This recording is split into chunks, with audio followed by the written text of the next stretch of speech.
ขอความนอบน้อมแด่พระรัตนตรัยอันมีพระพุทธพระธรรมพระสงฆ์เป็นสรณะตีปึงขอกราบแนบไต่ไหวสาถวายความเคารพมายังครูบาอาจารย์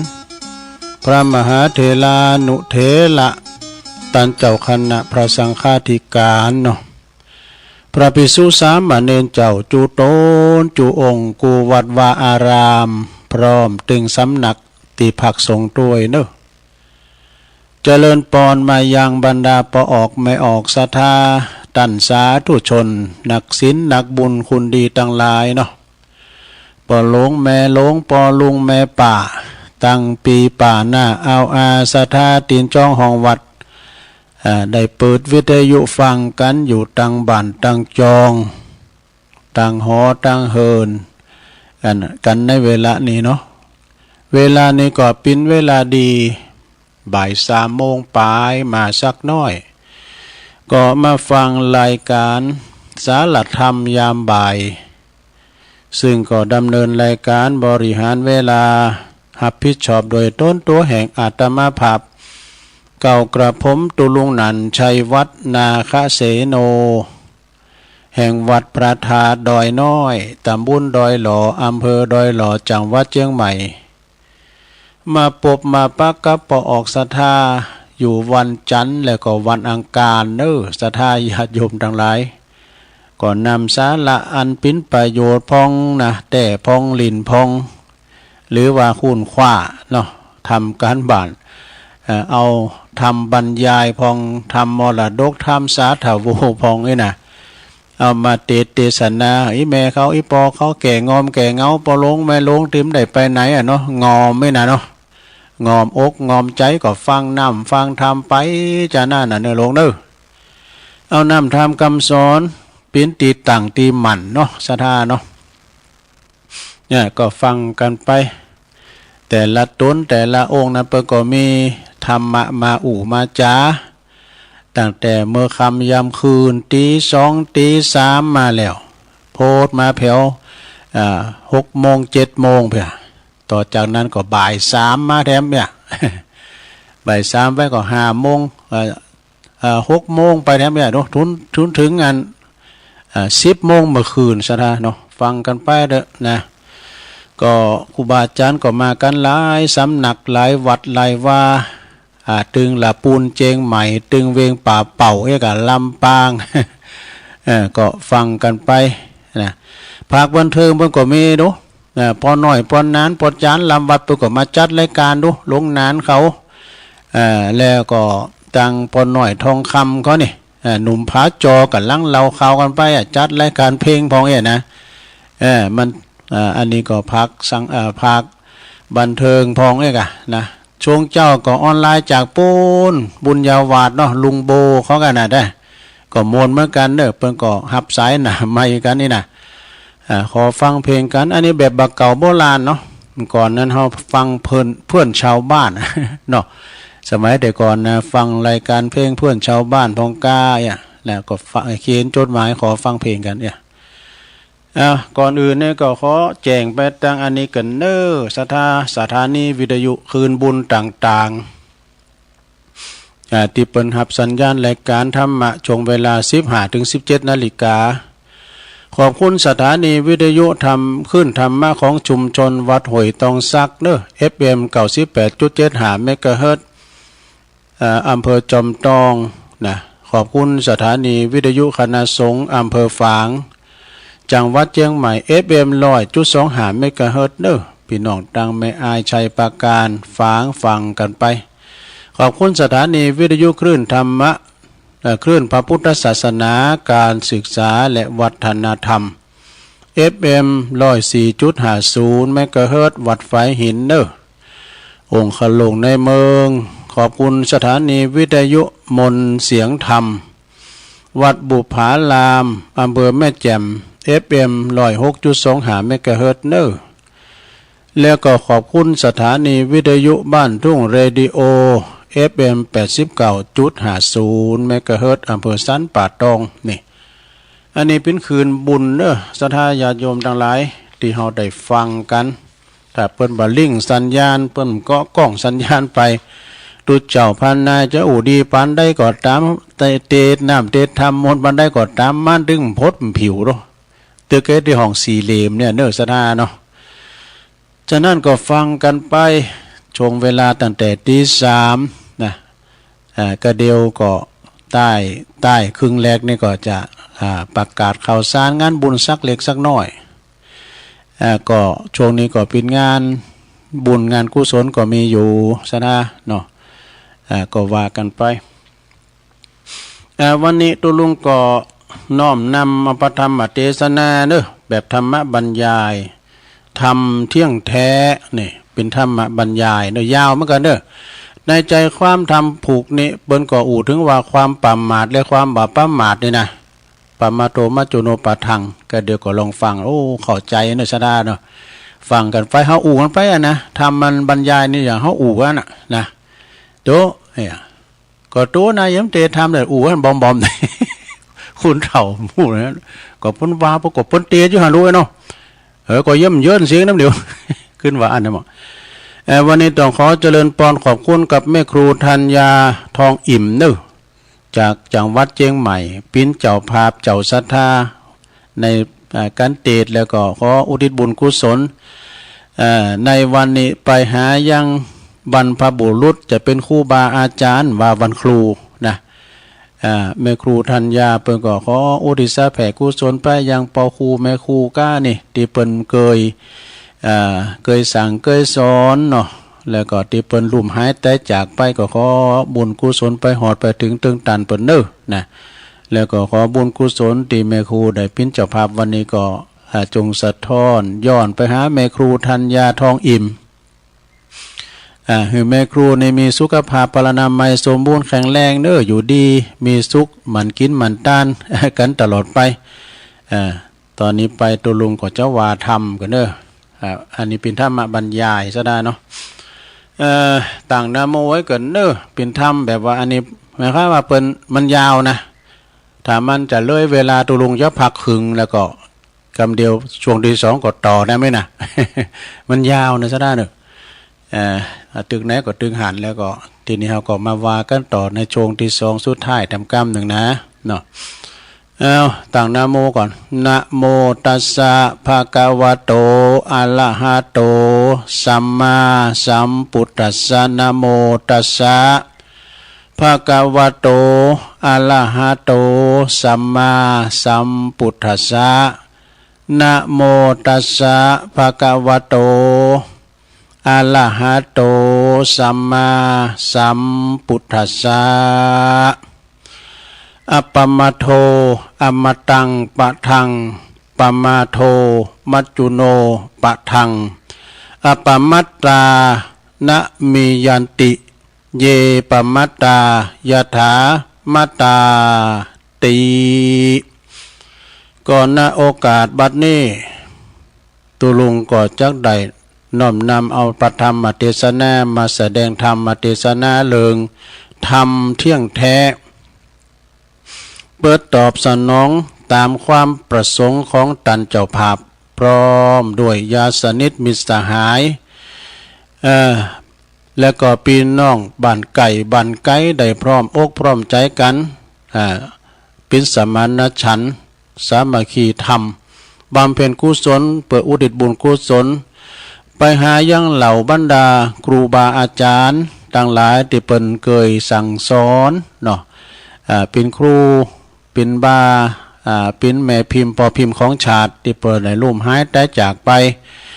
ก่อนนับว่าเฮาต่างหลายนะอันมีแม่ครูธัญญาเป็นเก้าเป็นประธานพร้อมโดยคณะคืนสีขาวเฮาก็ดีก็ได้มีความกตัญญูกตเวทิตาธรรมซึ่งนักปราชญ์ทรงสรรเสริญว่าเป็นคุณดีมีคุณดีมีคุณเป็นผู้ที่บ่ประมาทในชีวิตดังนี้นี่ดำเนินตามความเนาะดำเนินความตามภาษิตเบื้องต้นว่าอัปปมาโทอมตังปัทธังปินอาทิซึ่งเปิ้นแปลใจความว่าบุคคลใดบ่ประมาทนะปินตั้งแห่งความบัดตายแต่ถ้าบุคคลใดมีความประมาทผู้นั้นเปรียบเสมือนคนที่ตายแล้วดังนี้นี่คำที่ว่าปมาโท นั้นเป็นกรรมบาลีนะกรรมบาลีที่ท่านมหาก็เปิดศึกษานะบาลีในธรรมส่วนว่ากรรมไทยเนี่ยเพิ่นก็แปลความนะแปลว่าบัพประมาทวะยกตัวอย่างความประมาทนั้นก็ได้แก่การที่คุณเฮาเนี่ยจะนั่งก็ดีจะนอนก็ดีจะยืนจะเดินจะอยู่จะกินก็ดีนะจะนึกจะคิดจะกระทำการงานอันยังก็ตามก็แล้วแต่เถอะนะก็จะต้องมีสติคือความระลึกกึดไว้ก่อนเสมอว่าบัดนี้เนี่ยเฮากำลังกึดหยังอยู่ทำหยังอยู่ที่ไหนอยู่คนเดียวหรือว่าอยู่เป็นหมู่เป็นจุ้มกับคนอื่น พิจารณาว่าสิ่งนี้ดีสิ่งนี้บ่ดีว่าเฮาจะทำอย่างนี้จะผิดศีลผิดธรรมหรือว่าจะผิดกฎหมายหรือไม่เฮาทำสิ่งนี้คุณเฮานี่จะคุณอื่นจะสอบครับสอบกะนะหรือว่าจะทำให้คนอื่นเกิดความเดือดร้อนนะหูกึดเอาใจคนอื่นมาใส่ตัวว่าถ้าตัวเฮาเนี่ยเป็นอย่างนั้นอย่างนี้เฮาจะสอบหรือไม่หรือว่าเฮาจะเดือดร้อนหรือว่าไม่นะแถมประการหนึ่งว่าเปิ้นว่าซะดาแถมประการหนึ่งมีความประพฤติปฏิบัติแต่ในสิ่งที่ดีๆที่สอบประกอบด้วยสัมมาอาชีวะนี่คือทำมาหาเลี้ยงชีพโดยตีสุดจริตธรรมบ่ผิดศีลบ่ผิดธรรมบ่ผิดกฎหมายบ้านเมืองสิ่งใดที่ว่าบ่ดีก็หลีกเว้นเหี้ยสิ่งใดที่ว่าดีก็ประพฤติปฏิบัติตามไปเลยดังนี้เป็นต้นบุคคลใดได้ประพฤติปฏิบัติเช่นนี้เรียกว่าเป็นผู้ที่ประมาทว่าซะนะเป็นผู้ที่บ่ประมาทกาดบ่ตกกาดเกี่ยวด้วยเนาะตรงกันข้ามกับที่ผู้ที่มีชีวิตอยู่อย่างประมาทเนาะปราศจากสติความระลึกมีความคิดแบบมิจฉาทิฏฐิเนี่ยมิจฉาทิฏฐินี่เพิ่นเกิดประตังบ่ดีดอกนะคือหันผิดปินชอบเช่นว่าการดื่มน้ำอมฤตไอนะก็คือน้ำเมาว่าโอ้อย่างนี้ดีเนาะหรือว่าคือว่าเปิ้นกินกัญชาเฮโรอีนนี่ก็โก้รู้ดีนี่ มีความคิดเป็นอย่างนั้นมิจฉาเนาะมิจฉาทิฏฐิหรือบางทีก็คิดว่าโอ้การที่เป็นนักเลงเป็นอันธพาลนั้นดีนี่การว่าบุคคลเกิดอย่างนี้นะเรียกว่ามิจฉาทิฏฐิมิจฉาสติคือมีความคิดที่ผิดว่าเรียกว่าประมาททั้งชีวิตดังนี้ศรัทธาญาติโยมต่างหลายสิ่งใดที่มันผิดศีลผิดธรรมแล้วก็ผิดกฎหมายนะเปิ้นว่านะผู้ใดยังเกิดว่าดีเกิดว่าอันนี้เป็นเกิดว่าเปิ้นเรียกว่าเป็นเจตสิกธรรมคือเป็นฝ่ายบาปเป็นอกุศลว่ะนะยกตัวอย่างเช่นคนเฮาเปิ้นเขาวัดเขาว่าไปทำบุญสุนด้านอาบน้ำฟังธรรมก็คิดว่าโอ้คุณหมูนี่เซยนี่ดึกดำบรรเต่าล้านปีโบราณแต่ๆนะก็คิดว่าหันเปิ้นเป็นนักเลงอันธพาลสอบตีสอบต่อยตีคุณนั้นตีคุณนี่หันเปิ้นลักขโมยหรือว่าหันเปิ้นกินเหล้ากินยาด่าปอตีแม่นี่ก็คิดว่าโอ้คุณนี่เก่งกล้าสามารถแต่น้อยนะไปซักเสริญคุณบ่ดีนำแล้ว นะถ้าเกิดอย่างนี้เรียกว่าเกิดอย่างเกิดพิษว่ะเป็นดังคนที่ตายแล้วนี่คืออย่างนี้นะเหมือนคนที่ตายแล้วตายทั้งเป็นคือคุณตายจากความเจริญนั่นเองนะอันความประมาทนี่แบ่งออกเป็น3ประการมี3ประการนะลุงนะความประมาทนี่นะมี3ประการมีหยังพองโอ้เปิ้นก็ว่า3ประการนี่ก็คือประมาทในวัยหนึ่งนะประมาทในชีวิตหนึ่งประมาทในที่ความบ่มีโรคภัยไข้เจ็บหนึ่งโดย3ประมาทนี่นะ คนที่ประมาทในวัยนั้นก็คือมักจะเกิดว่ากรรมเดียวตัวเฮานี่ยังหนุ่มยังแน่นอยู่ยังเป็นหนุ่มเป็นสาวบ่ตายง่ายตัวละเนอะนี่นะปล่อยให้วันหน้าวันตามีเวลาโอกาสก็ก้อยเข้าวัดเข้าวาทำบุญรักษาศีลดังนี้ ส่วนว่าคนที่ประมาทในชีวิตนั้นก็คือมักจะเกิดว่าตนเองนี่ยังมีวัยยังมีเวลาแล้วก็โอกาสมากนักตอนนี้เฮาก็ยังมีกำลังวังชาดีอยู่นะก็ประกอบกับประเดี๋ยวนี้เฮาก็ยังคัดสนโดยเงินโดยทองอยู่ให้หามาได้ก่อนเนาะนี่นะปล่อยให้มีเงินมีทองก่อนมีมากนักหลายก่อนนะก่อยเข้าไปรักษาศีลทำบุญศูนย์ต้านฟังธรรมดังนี้นี่แล้วก็ส่วนคนที่ประมาทในความไม่มีโรคภัยไข้เจ็บก็คือว่ามักจะเกิดว่าบัดเดี๋ยวนี้เฮาก็ยังมีสุขภาพสมบูรณ์ร่างกายแข็งแรงบ่มีพยาธิโลกามีพยาธิอัมพาตมาเบียดเบียนตัวบ่มีเคราะห์บ่มีภัยยังซักตัวนี่กินข้าวลำกินน้ำลงอกแดงปึงลึงนี่นะวันหน้าก่อนเด้อก้อยมีเวลาก่อนก้อยหาโอกาส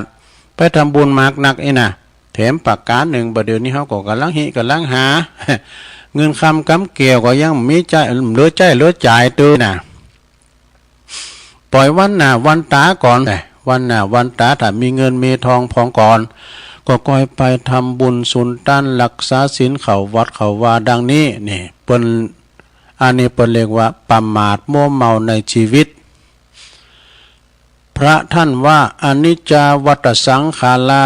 อันว่าสังขารตั้งหลายบ่มันเตงนะบ่เตงแต่แน่นอนบางทีโรคภัยไข้เจ็บนะมาเบียดเบียนเฮาลุ่มหายตายจากไปเสียก่อนนี่นะเช่นตายโดยพยะต่างๆนะก็เลยบ่ได้ทำคุณงามความดีบ่ได้สร้างบุญสร้างกุศลผลบุญเพื่อจะให้ติดตามตนโตไปสู่ปรโลกไปน่ะเป็นว่าสัตว์โลกต่างหลายก็ยอมเป็นไปตามกรรมยอมหลีกหนีความตายไปบ่พ้นเนอะเพราะว่าจะคุณอยากดีมีจนเพราะคุณจะเพราะว่าจะเป็นคุณล่ำคุณรวยเป็นมหาเศรษฐีหรือว่าจะเป็นองค์สังฆเจ้าเนี่ยก็ยอมจะต้องตายเหมือนกันหมดตายถูกลูบถูกนามนี่แต่ว่าจะตายเลี้ยวหรือตายจ้าเต่าอันเนี่ยต่างกันเตยนะไผจะไปก่อนหันกันตึงมือตึงวันในห้องหัวไผจะไปก่อนไผหูนี่เนาะความตายไม่มีนิมิตไม่มีเครื่องหมายจะตายเมื่อใดบ่ฮู้พยายามมาจุฬามันจะมาต่อยตูห้อมได้มู้นี่ได้โอ้ก็เป็นที่ผ่านเหมือนกันเนอะเพราะว่าเฮาเกิดวันเกิดเฮาฮู้นะวันเกิดเนี่ยตัวลุงในวันนี้เนี่ยเกิดวันเสาร์ที่20ธันวาดูปลายปีไปกว่านี้ แต่วันตายนี่ไผบ่ฮู้ใดเนอะซะนะเนาะบางคนนั้นอยู่กับลูกปลาบางคนอยู่กับลูกเต่าเมแป้งนะกินข้าวแรงกันกันมนกันลงสูงกันป้อเยาะหยอกกันเนี่ยกันลินกัน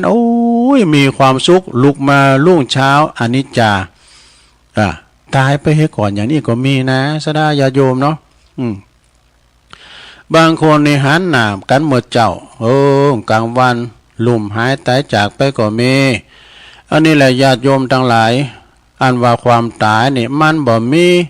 มันมีอยู่ทุกหนทุกแห่งวะเป็นว่ามีกุฏิกูต่างสถานที่สัตว์ไม่ตายไม่มีนะเปิ้นว่าแล้วยังเฮายังมีเวลานะแล้วยังบ่มีเวลาวันยามแล้วก็เอาแน่นอนบ่ได้มันหูเวลานะมักกุลันมันจะมาปะห้อมได้หูนี่มีนักปราชญ์ผู้หนึ่งเปิ้นบอกว่าพญามักจุราชนี่มาอยู่ตั้งหลังเฮามันเงื้อดาบอยู่หั่นมันจะฟันห้อมได้หมู่ ปีนที่ผ่านได้มันเงื้อดาบอยู่ตั้งหลังเฮานะห้อมหันมันได้ไหนนะยิงสมัยบ่เดียวนี่คุณเปิ้นว่าตายกันง่ายๆว่ะบางทีนั่งกันไข่โหกักบ่คืนเลยตายไปก็มีนะมันปิ้นง่ายตายง่ายสะทาบางคนก็ตายในบ้านก็มีบางคนก็ไปตายไปสอดป่าขึ้นลิงจ้วยดอยจัน ตกลุมาตายก็มีปองก็ตายบ้านว่าปุ่นหงยุกหงยาปองก็ตายโอ้มันมีสัพปะพองก็ตายตกตุนไม้ปองก็ตายถูกเปิ้นมาขาตายพองก็ตายกินยาปองก็ตายแควนคอปองก็ตายหลดจุนกาเนี่ยศรัทธาญาติโยมนะพองก็รถสแลบตายถูกรถจุนตายพองก็ขับรถวิ่งไวล่ำเนี่ยพลิกความตายไปอีกก็มีนะพองก็ตายโดยอุบัติเหตุเพศภัยต่างๆเนาะตายเพศภัยต่างๆโดยว่าความตายนี่มันเป็นเรียกว่า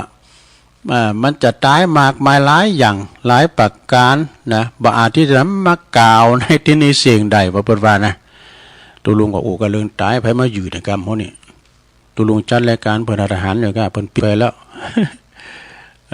พอใจมาอยู่ในกรรมพี่นี้แหละเนาะคนที่ตายแล้วเนี่ยโดยอุบัติเหตุส่วนใหญ่มาจากหยังความประมาทเนี่ยสัทธาญาณใส่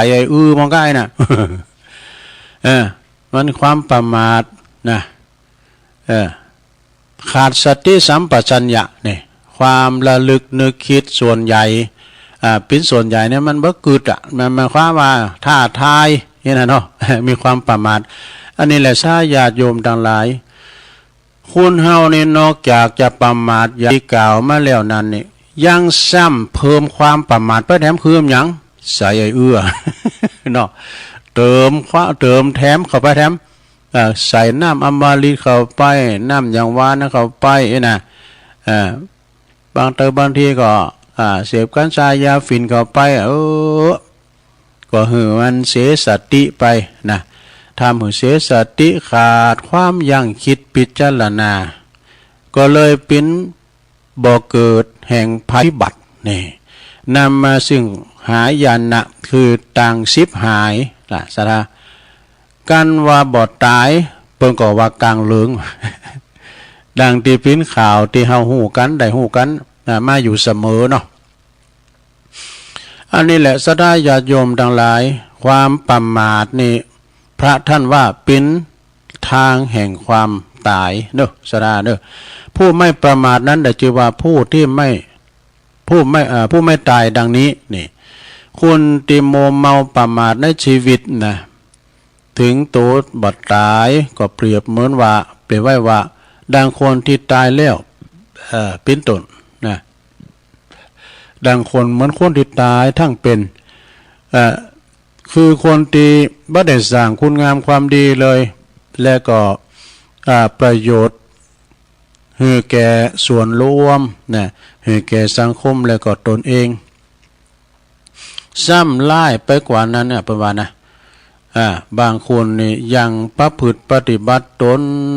นอกลีดนอกลอยทำแต่ความชั่วทุจริตก่อความเดือดร้อนแก่สังคมแล้วก็ส่วนรวมนะก่อกรรมก่อเวรนะต่อบาปอันหยาบจ้าบางคนนี่บอกฮู้จักคุณพ่อคุณแม่พ่อแม่เลี้ยงใบใหญ่ก็กองเฮยใหญ่มาแล้วก็ลูกใครให้ลูกได้ดิบได้ดีสูงไปไหนสูงไปหำไปเห็นนางซื้อนางหาหวังจะได้นางกินเงินเดินโดยเปิดเนี่ยกะนะ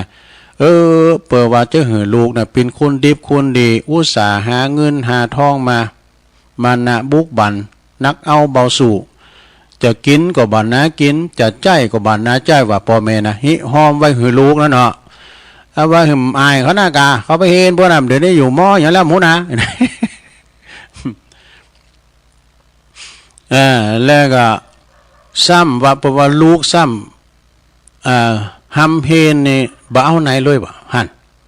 ลูกก็ไปหำเพนเอาไหนเลยไปคบหมูแว่นคบฟุ้ง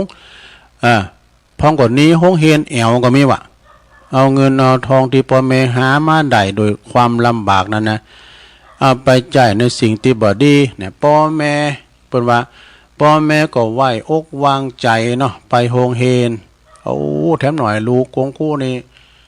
จะได้ปิ้นมาหาไปใจเกี่ยวกันเยอะเปิดเห็นตังโลกวันจะได้เป็นคู่แล้วเนี่ยนะ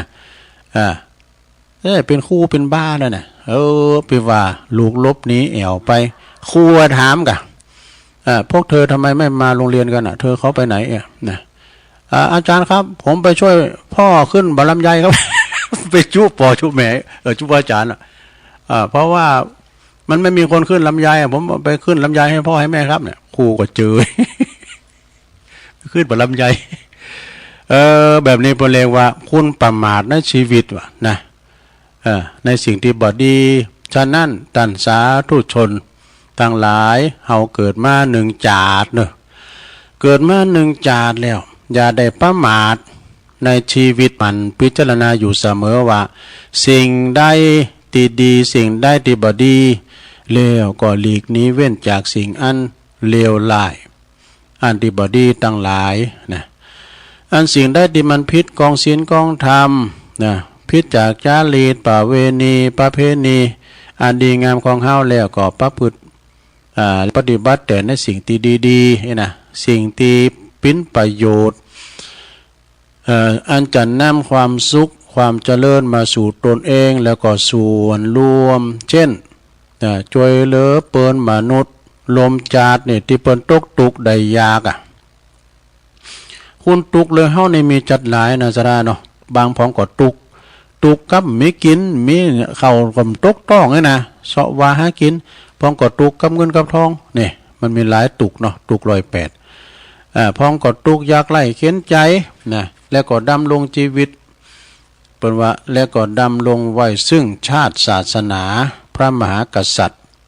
อันเป็นตีหลักจริงของหมู่เฮาเจ้าขาทั้งหลายนะบุคคลใดเกิดใดกระทำเช่นนี้เป็นเรียกว่าเป็นคนที่ไม่ประมาทเนี่ยบอดตายจากความเจริญหรือเป็นผู้ที่มีอมตะธรรมคือทำที่บอดทำให้บุคคลตายดังนี้เนี่ยความจริงนี่มันส่วนว่าคนที่ประมาทเนาะซะได้เนาะส่วนว่าคนที่ประมาทถึงยังบอดตายก็เปรียบเหมือนว่าคนที่ตายแล้วคือคนที่บาดทำคุณประโยชน์บาดทำคุณงามความดีแก่ส่วนร่วมแล้วก็ตนเองแบบบาซ้อหาถุงห่อเข่าป้าไทยยังบ่ซ้อหาแค่ไฟตามไปจัดหน้าพบหน้านี่นะเนาะได้เกิดมาเปล่าประโยชน์วะนักปราชญ์เป็นว่านักปราชญ์คนหนึ่งเป็นเรียกว่าเกิดมาศูนย์โยเนี่ยหรือว่าศูนย์เปล่านั่นเองธรรมดาคนเฮาในที่ตายไปแล้วก็ปราศจากวิญญาณเนี่ยวิญญาณออกจากร่างแล้วก็คือศพนะคือตายตายแล้วก็ตายแล้วก็ไปสู่ภพภัยภพมันเพิ่นเรียกว่าได้เกิดมาเป่าประโยชน์ปราชญ์เพิ่นก็ถึงบอกโลการตายไปแล้วเนี่ยปราศจาก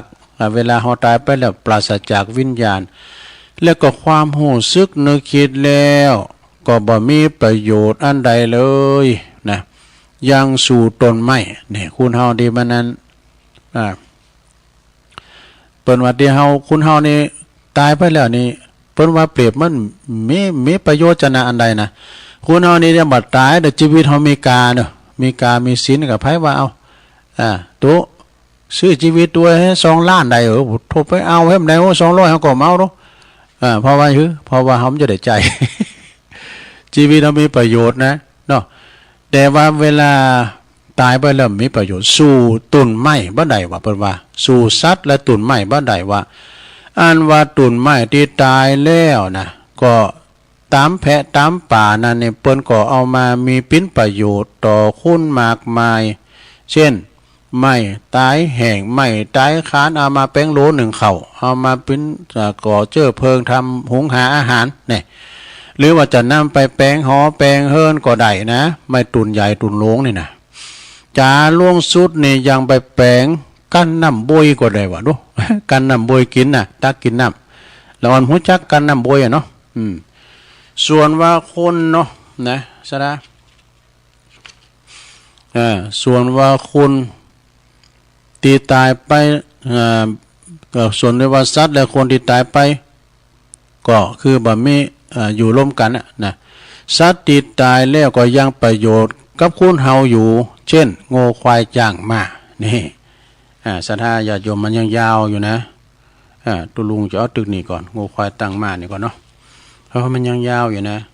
ก็เดี๋ยวจะเอารอบสองก็เหลือทำ4 หันแล้วก็จะมาเล่าอย่างให้หลายอย่างเนาะ อันนี้ก็คือทำเที่ยงแท้มันยาวลำไปจะเอาถึง2 ภาคนะถึงภาคแรกกับภาคที่2เพราะว่าวันนี้ก็ปิ้นเจ้าภาพก็คือคุณแม่ครูธัญญาทองอิ่มถวายปิ้นธรรมทานเนาะปิ้นธรรมบรรยายเปิดว่าอุทิศบุญกุศลส่วนต้านไปหายังปอครูแม่ครูต่างหลายที่เปิ้นเคยมีผลงานสอนลูกสอนหลานเปิ้นลุ่มหายตายจากไปก็ขอให้ได้รับส่วนบุญส่วนกุศลที่แม่ครูได้ทำครั้งนี้ด้วยแล้วก็ขอบุญกุศลนี้จงตอบสนองแม่ครูมีอายุมั่นยืนยาวนะมีสุขภาพพรรณนามัยสมบูรณ์แข็งแรงอยู่กินอยู่ต้านไปใจแม่ครูเปิ้นตอดกฐินนี่เปิ้นเป็นประธานในวัดเจ็ดลิ้นนะเปิ้นโฮมกินโฮมต้านเปิ้นก็เป็นครูหลายอย่างฟ้อนก็ได้นะท่านมหาว่านะเปิ้นฟ้อนเล็บฟ้อนหยังก็ได้ศรัทธาญาติโยมมีนี่แถมกรรมหนึ่งนะอันนี้ก็ตุเจ้าเนาะตุเจ้าเปิ้นลายมาให้ตุลุงก็ขอขอบคุณเด้อเป็นขอคิดอย่างดีแต่ว่านี่วันครูและศรัทธาญาติโยมทั้งหลายครูเก่าครูไปครูตายครูยังครูที่เปิ้นประสิทธิ์ประสาทวิชาความรู้นักนาป้าป่านนักนาป้าป่านก็มีอาจารย์ท่านพระครูณรงค์นะยานสีโลว่าอยู่เมืองนานบุญนะเปิ้นก็สูงมากตัวลุงนะเปิ้นว่าครู8 คุณก็เดียวกันเน้อซะนะเอาให้หน่อยเนาะครู8 คุณที่ในชีวิตนี่ครู8 คนในชีวิต1ครูคนแรกก็คือสอนให้เฮาเป็นคุณดีคือคุณแรกที่เฮาเรียกว่าแม่ อันนี้คือครูคนแรกว่าแม่นี่เป็นครูคนแรกนะ2ครูคนที่2ที่สอนให้เฮาเป็นคุณเก่งคุณกาจนั่นก็คือป้อนะคือปอดูครูคนที่3สอนให้เฮาอ่านออกเขียนได้นั่นก็คือครูที่โรงเรียนนี่ก็เฮามีครูที่โรงเรียนนะบ่ตัวเฮาไปอ่านได้ตัวลุงอ่านธรรมบ่ได้แหละนะนายชัยวัฒน์เด็กชายชัยวัฒน์เมื่อวานนี้เธอทำไมไม่มาผมไปเลี้ยงควายครับ เมื่อก่อนนี่ปิ้นจ่าเลี้ยงควายเลยก็เขียนใบลาเตือนเนาะผมโตครูเอาโหยเปิ้นมาลาไปเลี้ยงควาย ยังจำได้อยู่เนอะลาไปเลี้ยงควายข้อที่4ครูคนที่4สอนให้เฮาฮู้จักใช้ชีวิตอยู่ในสังคมคือเปิ้นแน่เปิ้นเตียเปิ้นเรียกว่าเพื่อนแท้นะเนี่ยเพื่อนแท้มิตรแท้ครูคนที่5หลวงครูคนที่5ไผที่สอนให้เฮาฮู้จักชีวิตครูก็คือคู่ครองนี่คู่ครองนะสามีภรรยานี่ก็คู่ครองกันนี่นะครูคนที่6สอนให้เฮาฮู้จักการให้นะก็คือลูกก็เป็นครูเฮานะ7นะซะนะครูคนที่7นะก็ครู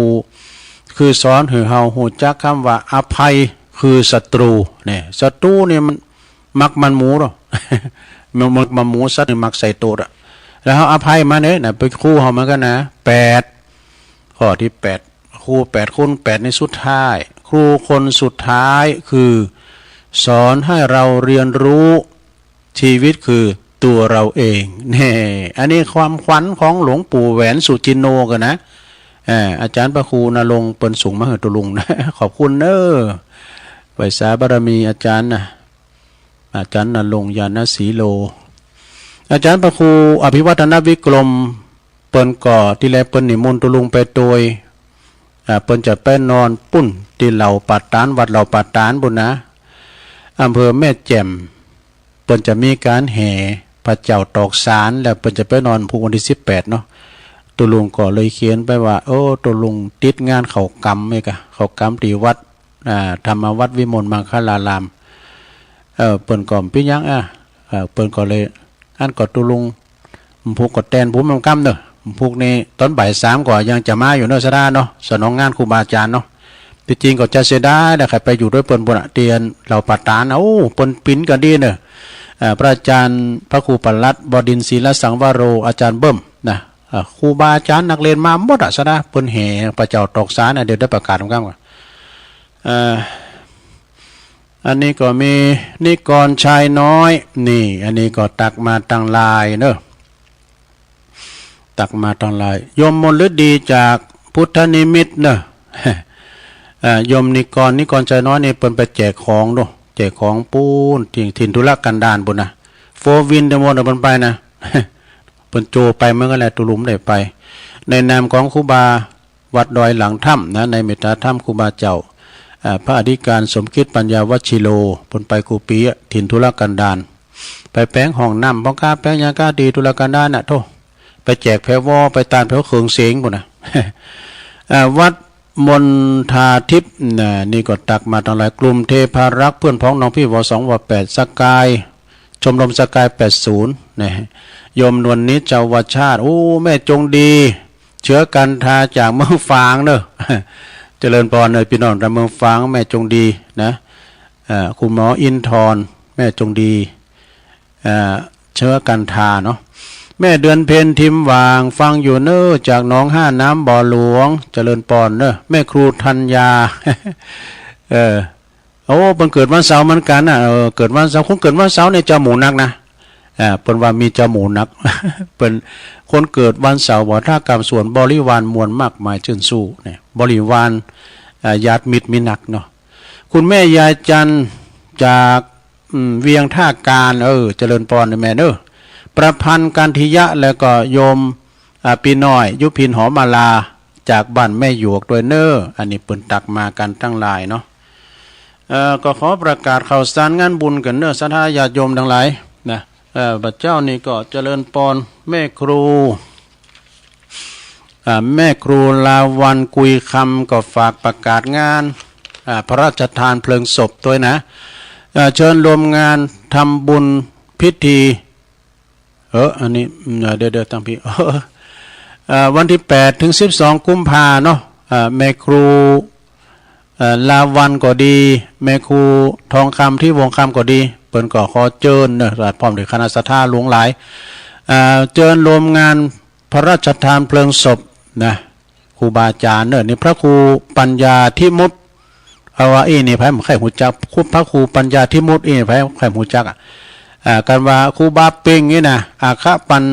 โยกันเนาะครูบาเป่งอาคาปัญโยเปิ้นอดีตเป็นเจ้าวาดวัดหนองจางเด้อวัดหนองจางอายุเปิ้น84พรรษา37นะโอ้เปิ้นจะได้ออกเมนพระราชทานวันที่8นี่ก็เปิ้นจะได้อาราธนาสรีระลางอะไรดวงวิญญาณของครูบาเป่งขึ้นสู่ปราสาทนกหัสดีลิงเนอนะที่หน้าวัดหนองจางในตำบลเมืองจีกันเนาะแม่นฮะอำเภอเมืองจังหวัดละปูนพุ่นนะฉะนั้นก็8ถึง12เด้อกุมภาเพิ่นจะมีงานพระราชทานเปิดอันนี้จะประกาศถึงวันได้ไหมครูเด้อก็มีหลายก็คือว่าก็นี่ก็ค่อยประกาศแถมเนาะค่อยประกาศแถมแล้วก็วันที่19เด้องานพระราชทานเพลิงศพนะท่านพระครูบาพันธ์พรหมเสโนอันนี้ปุณเด้ออำเภอลีบนะวัดพระพุทธบาทห้วยต้มนะพระครูพินิจสารธรรมอายุเก่า14กันนะครูบาพันธ์นี่นะซะนะเปิ้นก็เป็นลูกศิษย์ของครูบาเจ้าวงแล้วก็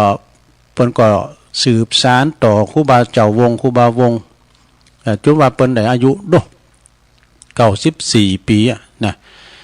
เปิ้นก็วันที่19ในงานพระราชทานอันยิ่งใหญ่วันนั้นก็ครูบาเจ้าบุญจุมไปก็ไปไหว้ศพแล้วนะวันที่19เนอที่วัดพระพุทธบาทห้วยต้มอำเภอลีนะแล้วก็แถมวันที่19ก็คือว่าเนี่ยเพิ่นจะแห่พระเจ้าตอกสารที่วัดเหล่าปาตานวัดเหล่าปาตานอำเภอแม่แจ่มในงานบุญยิ่งใหญ่ที่เพิ่นจะแห่พระเจ้าตอกสารนะ19ตัวลุงก็เสียดายอยู่เหมือนกันน่ะมันได้ไปตัวเพิ่นแล้วก็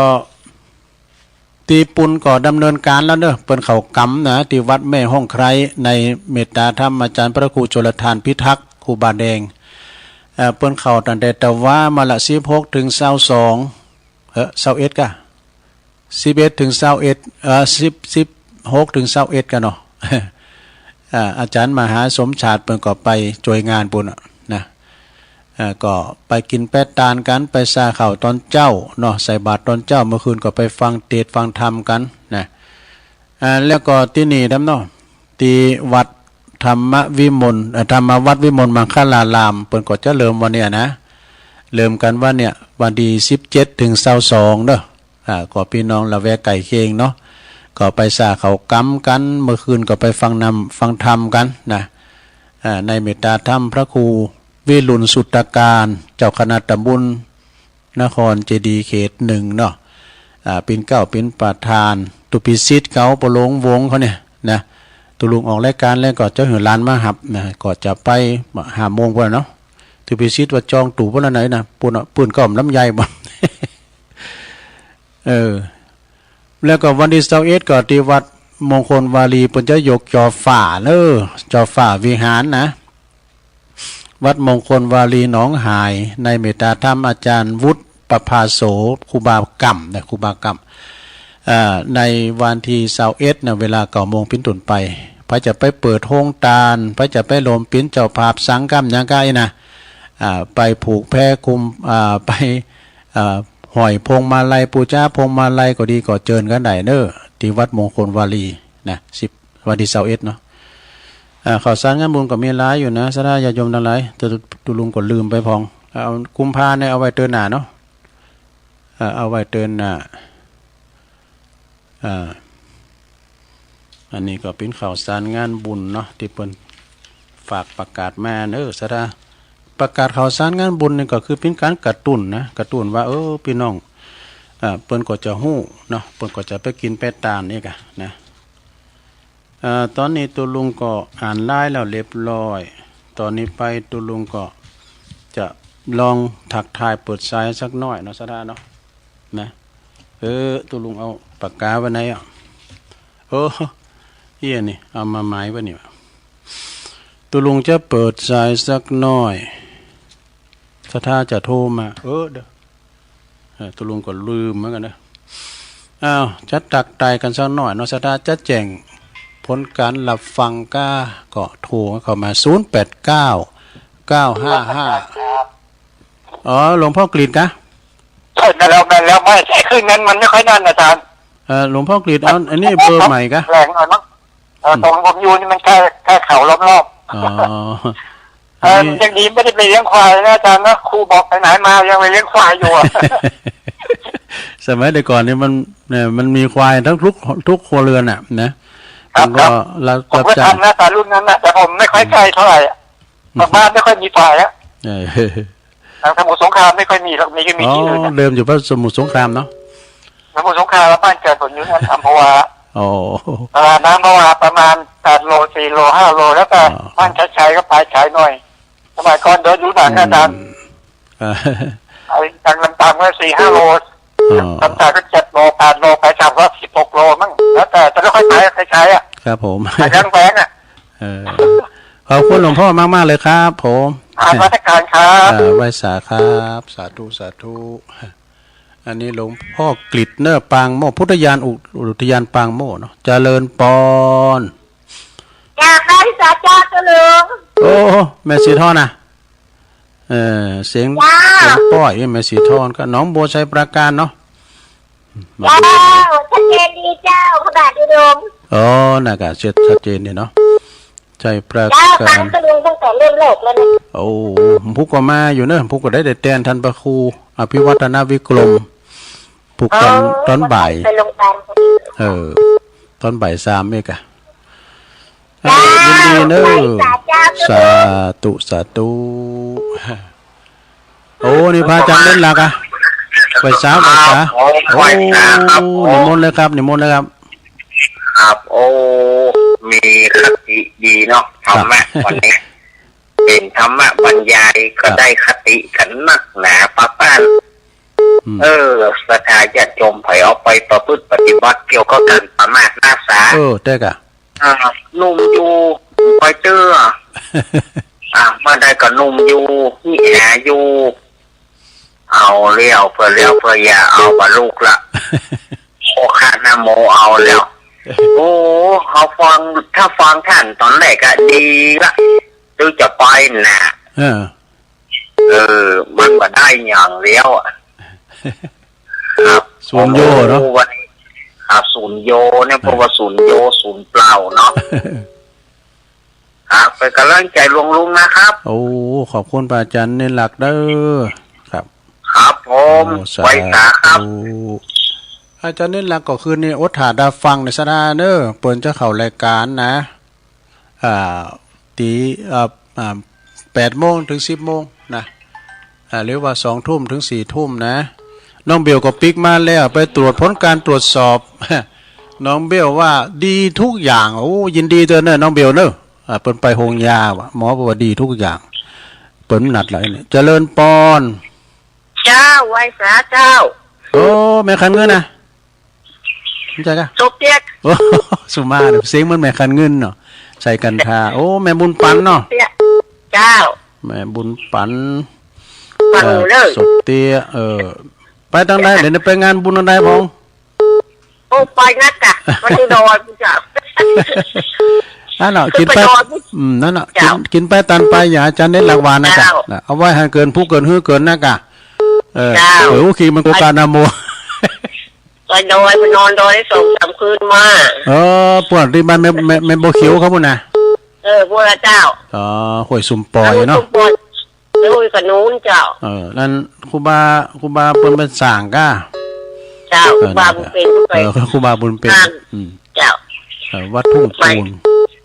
เจ้าอยู่วัดทุ่งปูนยินดีแม่บุญปันเด้อเจ้า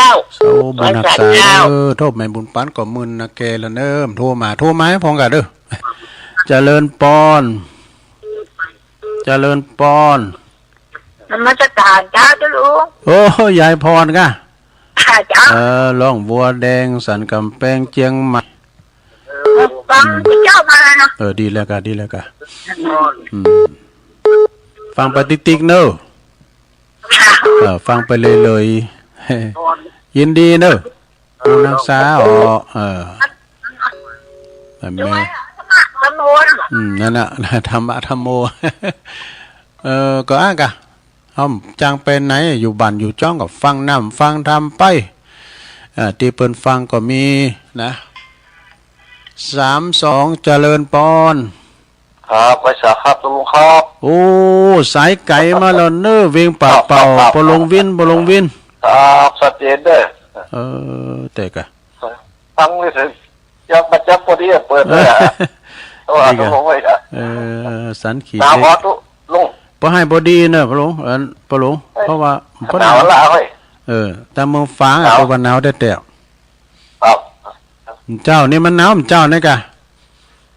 มันหนาวเจ้ากลางวันก็ป่าเสือออกตากแดดเนี่ยตุลุงเกมผ่าปกว่าละเอาตากแดดเอาผ่าปกแต่เป็นเขากำนะกะผู้ก็มาอยู่เขากำปุ่นที่น้องจีดีปุ่นยังเสียงกำเด้อขอบคุณปลงวินในไลน์กำลังใจได้ท่านสาธุปลงวินก็มึนนักแกนี่มันโทรมานะเอาให้ได้อีกกันเนาะสาธุญาติโยมทั้งหลายได้6 สายเนาะก็เดี๋ยวก็ก้อยมาต่อกันช่วงที่2สุดท้ายเนาะเดี๋ยวจะมาวางงูควายจังมาแถมอยู่ดีมีสุขเนอะเดี๋ยวมาฟังต่อเนาะไปฟังมูลขึ้นไปไหนเตอเจริญปอน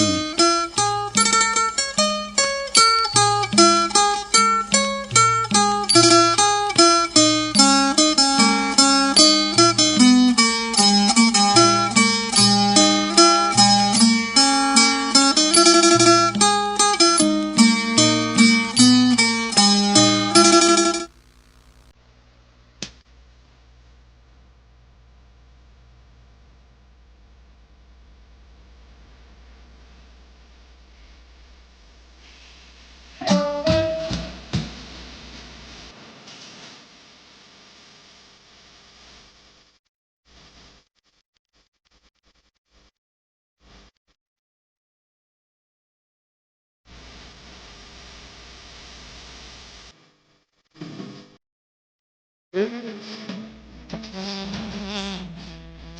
ดงามดังโคตรเขาเดือนหนาวเสียจริงยิ่งนาแม่ตายที่ปีก็ช่างสดสวยเบาลำเอาแล้วสดสวยดูจางตาวิ่งหนีไปแต่ยาแงนไกลไม่ไปจากชาบ่มีชาเมืองฟ้าที่นี้เจ้าไม่เป็นปัญหาฟ้า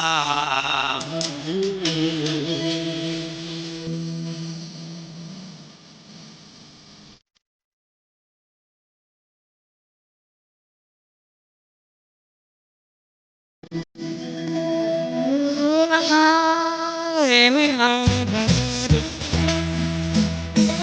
ไม่จะโดยแต่ตาตุ๊กเสียงดาวแบ่งทางแดงเดียวที่นั่นจงไป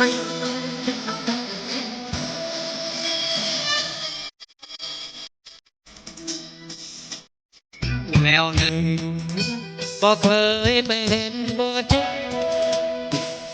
กำลังทำตาลาแล้วเบื้องฟ้ายังไม่ที่จำต้องจากไปเมืองเหนือฝันใจบน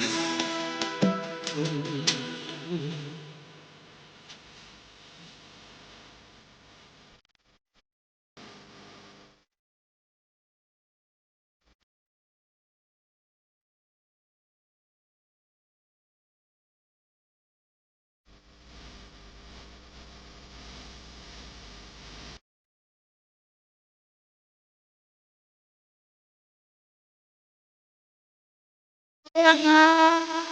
ไม่อายประเสริฐไม่จะโดยเสียตาเสียงดาวแห่งใครได้บอกแดนดินที่นี้จงปริ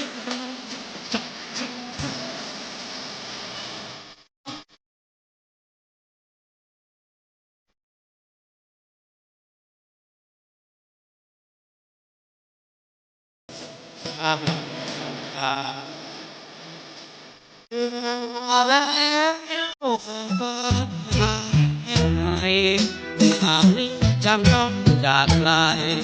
เมืองนึงฟังอายบอน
โด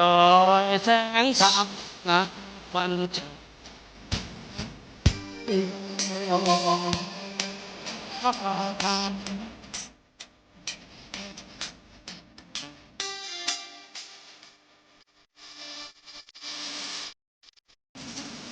ทันดาโดยแต่ถ้า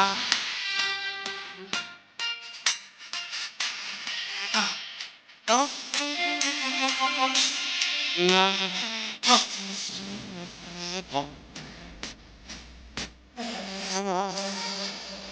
อ่าอ่าอ่า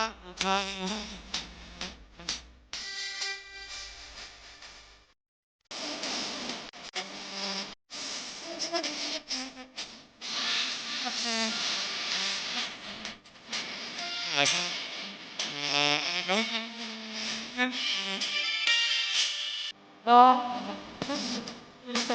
รงทับและทา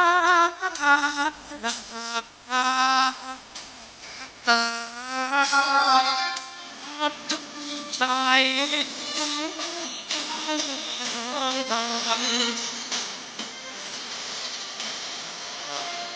ได้ทำน้องใจ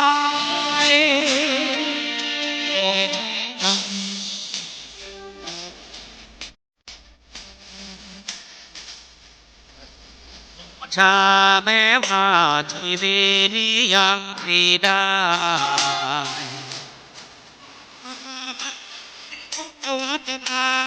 ถ้ามาไม่ไงติด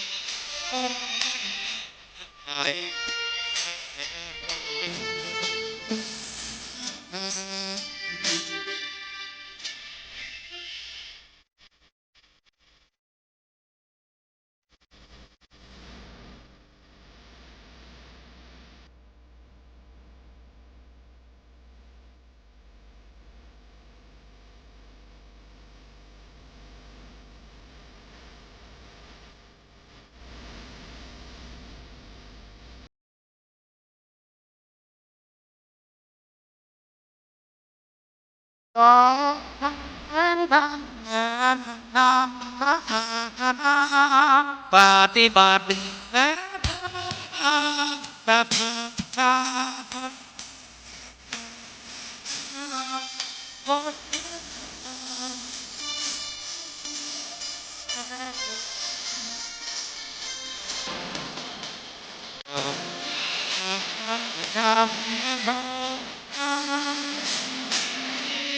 โดยทาง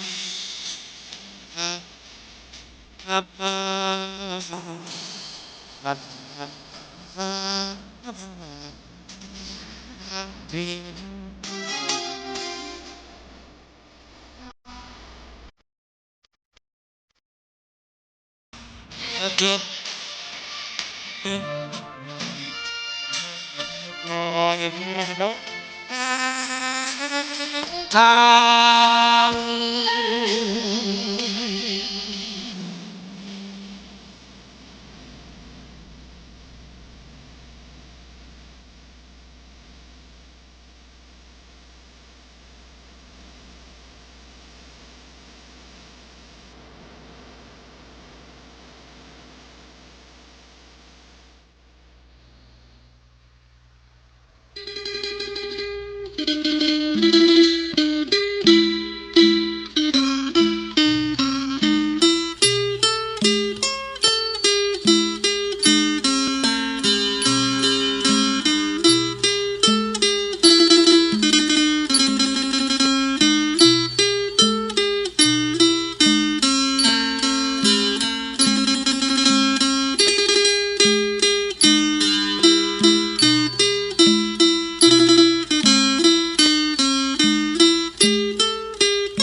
เอาแล้วศรัทธาญาติโยมทั้งหลาย มาปักกันช่วงที่2สุดท้ายเนาะรายการนี้ก็คือรายการสารธรรมยามบ่าย วันนี้ก็ดำเนินรายการ โดยต้นตัวแห่งอาตมาภาพเก่ากับผมตุลุงนันชัยวัฒนาคาเสโน มาตามเวลามาตามวันจันทร์การนี่ก็เป็นวาระนาทีของตุลุงเนาะได้รับผิดชอบรายการไว้นะแต่วันพรุ่งนี้ก็เป็นรายการเต้นเนี่ยก็มาอยู่นะ บ่าย3 โมงเหมือนเดิมพรุ่งนี้ตุลุงก็มา ก็ศรัทธาก็อดถาได้ฟังไปแต่คืนนี้ไปลืมเด้อคืนนี้ก็มาฟังรายการของอาจารย์เน้นหลักเนอะพระอาจารย์เน้นหลักเปิ้นก็จะมาเข้ารายการตั้งแต่2 ทุ่มถึง4 ทุ่มนะนาซาละเขาก็จะได้สืบชะตาออนไลน์สวดมนต์กันเอกอะศรัทธาญาติโยมทั้งหลายก็ฟังกันไปนะครูบาอาจารย์เป็นกดต่างอกต่างใจมาก็หลากหลายดี แต่ว่าฮัตตุลุงนี่จะเป็นแบบลูกทุงหน่อยคือว่าหาสาระประโยชน์อันใดก็ไม่ค่อยได้ปิ้มแหลมแต้มแต้มมองกันเนาะ นั่นก็ศรัทธาญาติโยมก็ฟังกันไปไผหุมก็ฟังไผหุมก็ปิ้นยังเนาะอันนี้มันจะอย่างเคืองตำสายนะเสียงตำสายเฮาฟังมาก็ได้ยินว่ากอกหูเฮาอยู่หั่นน่ะยื้อก็ได้นะอันนี้ก็เฮาปึ้งใจฮะนี่ก็ปิดให้ก็แล้วเลิงมีหลายอย่างเนาะศรัทธาเนาะ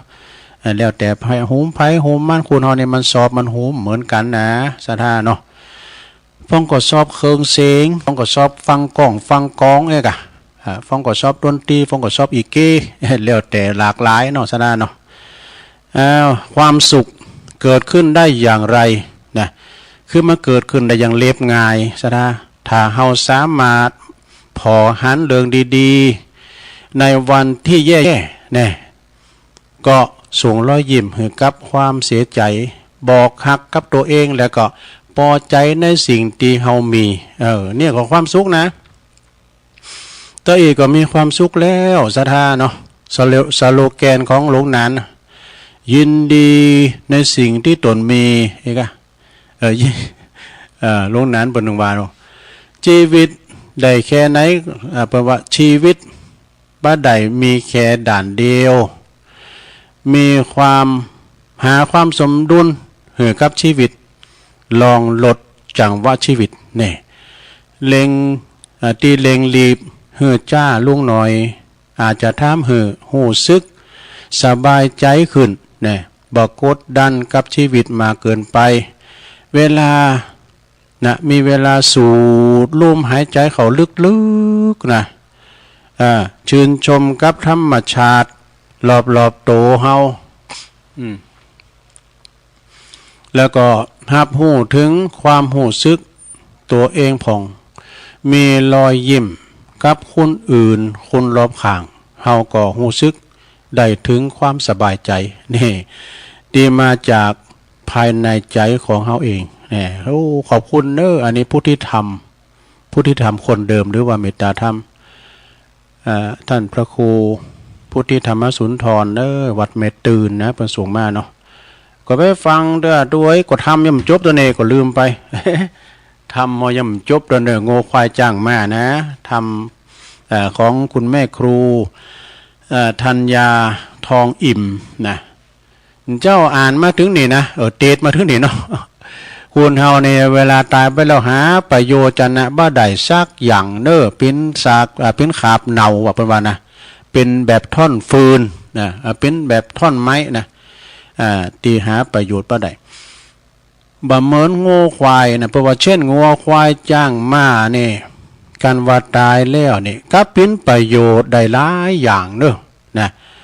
ดังคำภาษิตโบราณที่เปิ้นกล่าวไว้ว่าโง่ควายจ้างมาตายแล้วเหลือหนังดูเขาคุณยังเอาใจการใดจาล่วงสุดตับปุ๋มปลดใส่คุณเฮาก็ยังกินลำอิ่มต้องมนุษย์เฮาตายสหายปีน้องไผบ่ห่วงของอะไรสุดแต่ดูโพยังเอาควางไก่โกจักปิ่นไพ่ผีมาหลอกได้ความจัวลีบหนีความดีลีบไก่ตายแล้วจือหากตึงมีเนี่ยดังนี้เนี่ยคุณโบราณเนี่ยเปรียบระหว่างคุณกับสัตว์ว่าคุณเฮานี่ตายกันแล้วเนาะกันตายกันแล้วก็บ่มีกามีศีลอันใดวะส่วนว่าสัตว์นั่นที่มันตายไปแล้วยังประโยชน์คุณเฮาหลายอย่างนะเช่นโง่ควายจ้างมานั่นนี่นอกจากเขาจะได้กินจิ้นกินเนื้อคุณกินไปอิ่มต้องแล้วนะดูกแล้วก็เขาเนี่ยนะคุณมันในย่างใจกันดัก ใจกันใดจะได้เช่นเปิ้นว่าเขาโง่เขาควายนี่นะที่มันตายฟ้าผ่าโอ้ตัวหายาก็หาโง่ควายตายฟ้าแน่นะประเด็นนี้ฟ้ามันผ่าในกลางเล่งกลางตุงกลางหน้าเนี่ยตัวโง่ควายก็ตายก็มีนะฟ้าผ่าเนี่ยนะเปิ้นเอามาแปลงหญ้าว่ะเนี่ยเขาโง่เขาควายที่มันตายฟ้าผ่าเนี่ยเปิ้นเอามาเขาหญ้าย่ำสร้างคนนี้ได้ใจเป็นเครื่องประดับเฮินหรืออื่นๆได้หลายอย่างวะนะเอาแปลงก๊อกหมูยาก็ได้ เขาควายนี่นะ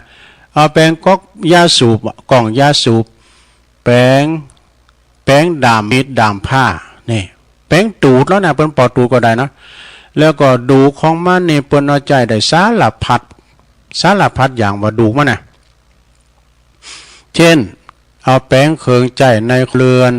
แปลงตะเกียบก็ได้วะ แปลงแต่แปลงจ้อนก็ได้ดูนะ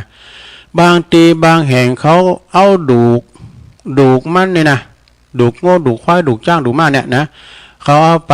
แปลงเป็นอันสี่เหลี่ยมจัตุรัสเสมอกันหมดแล้วก็แตงจีเป็นหูหันเหล็กตั้งแต่เหล็ก1ถึงเหล็ก6ว่ะดูเหมือนกันหมด3อันกับว่านี่แล้วประโยชน์ใจนั้นก็ต่างใดอันนี้ตุลุงว่าเนาะ มันมีอย่างเนาะบ้านเฮาเมืองเฮานี่มีที่อื่นที่ไกลปุ๊บเนาะเนี่ยส่วนหนังโง่เนาะส่วนหนังโง่นางควายเนี่ยเพิ่นก็เอามาหุ่มกองตีกองมีประโยชน์นะเอามาหุ่มกองตีกองโดนในเม็ดจะบ่โดนเม็ดตีฟังเสียง มงคลสิริเนาะตีฟังเสียงอันนี้เอาแป้งกองหนังกองได้เอาแป้งหนังขินได้ แต่จะดีตีฟังเนาะบางคนนะบางบ้านนั้นเขาเอาไปทำเป็นอาหารก็ได้นะหนังโง่นางควายเนี่ยเอาไปใจเป็นว่าเอาไปยำเนี่ยหนังเนี่ยนะคือใจแกงใจยำเขาก็ว่าอร่อยดีว่ะ ส่วนวันนางจ้างเรานางจ้างในทำใจหยังปิ้นเปิ้นว่าเอาเป็นของใจหลายอย่างเนอะนางจ้างนี่นะเอาไปอันเป็นกล้องตีว่ะโอ้เอาเปลี่ยนค้อนกล้องตีวงละนาดปัดกล้องนะน้องนั่นนะเปิ้นว่าเอาแปลงงานตีแปลงค้อนตีอันกาลซับนะเปียพาดนะเปียพาดเพื่อเป็นปัดกล้องวุ้งนะกะนะ โบกก้างสินเนี่ยเนาะส่วนว่าหางม้านั้นก็อาใจแปลง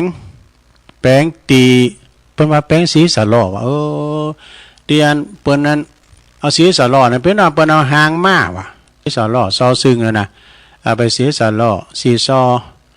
เอาไปแป้งอันเอาไปสีซอน่ะจาดดีว่าหั่นส่วนว่าขี่ของมันในใจใส่โซนใส่ไฮได้เนอะขี่จ้างขี่ม้าขี่ยังหมดนะขี่โง่ขี่ควายเอาไปใส่โซนลำไยดินมันปุดีนี่เป็นว่าปุ๋ยใส่ดอกไม้ก็ทำเป็นปุ๋ยดีๆนะปุ๋ยดีแต่เปิ้นว่าส่วนว่าขี้อ่อนๆแล้วเปิ้นแป้งหยังเพ กันละปูนในแต่ละนะเจียงหมายในเพี้ยเนี่ยไปทางลำปางเพี้ยว่าละปูนเพ ได้จะร้าย โขมเคยส่วนว่าขี้อ่อนๆนั้นเปิ้นเอาไว้เอาไว้แถมอย่างนึงว่าเปิ้นว่าลูกันก็ว่าดูบางบ้านบางทีรูกันเอาไปใส่ลาบก็เอาไปใส่แกงอ่อมก็ดีแต่ลำว่าอย่างนั้นอันนี้เขียนไว้นะสาระตุลุงจะได้แปลงนะอันนี้แหละญาติโยมทั้งหลายเปิ้นว่าโง่ควายจ้างมาตายแล้วก็ยังประโยชน์นานับประการดังที่กล่าวมาแล้วเนาะส่วนว่าคุณเฮาเนี่ยที่ตายไปแล้วสรีระร่างกายเอาไปใจยังได้บ่ได้สักอย่างซะนะเนาะเหตุนั้นนักปราชญ์ท่านถึงเปรียบเทียบคุณที่ประมาทโม้เมาในชีวิตว่านอกจากนะบ่ได้ทำประโยชน์แล้วก็คุณงามความดีอย่าบ่ได้สร้างบุญสร้างกุศลให้แก่ตนเองแล้วก็สังคมส่วนร่วมทั่วไปแล้ว ร่างกายของเฮาเนี่ยเปื่อยเน่านะร่างกายอันเปื่อยอันเน่าเปื่อยนี้ส่งกลิ่นเหม็นไปตีปิ้นตินนาเกตนาโกแถมตัวอีโดนะอันนี้แหละศรัทธาญาติโยมทั้งหลายคุณตีประมาทในชีวิตนะหลงโมเมาในสิ่งที่ดีที่ชั่วบางตันก็บอกว่าปิ้นข้าราชการก็ดีกินเงินเดินเงินดาวของหลวงแล้วยังบ่ป้อยนะซ้ำว่าไปซอไปโกงบังซอลาดบังหลงอีนะแถมก็เปิ้นว่าการเปิ้นจับได้นะหลายตันก็เปิ้นว่าเต้ากุบหมอเข่าหมอแกงหมอเข่าติบของตัวเองคือมันแตกไปนะอันนี้ก็บอกเป็นว่าอันนี้ก็ปัจจัยไข่ปัจจัยไข่สังไข่ซ้อนเป็นเขียนไม่นานส่วนนั้นบางคนบางตันเนี่ยขับรถขับลางเนี่ยมีฝีมือดีเก่งว่านเถอะนะบางคนก็ประมาทขาดความยังคิดบัพพิจารณานะบัพพิจารณาดื่มน้ำติดหอยนะเนาะประเขียนไม่เนอะเอาอย่างนั้นเถอะว่าหรือว่าทำให้ใจกะคึกขนองพยองตนเป็นความประมาทขาดความระลึกนึกคิดนะคุณการวันรถไปจุนกันก็ดีไปสั่นแหลบก็ดีเป็นว่าการบัดตายก็เลี้ยงบัดโตเป็นเขียนไว้นะก็ปากันไปซึ่งความหายนะเด้อนี่นะก็ปาไปถึงซึ่งความหายนะคือความชิบหายอย่างนั้นก็มีนะบางคุณบางตันนี่ก็ลงโม่เมาในชีวิตนะเอา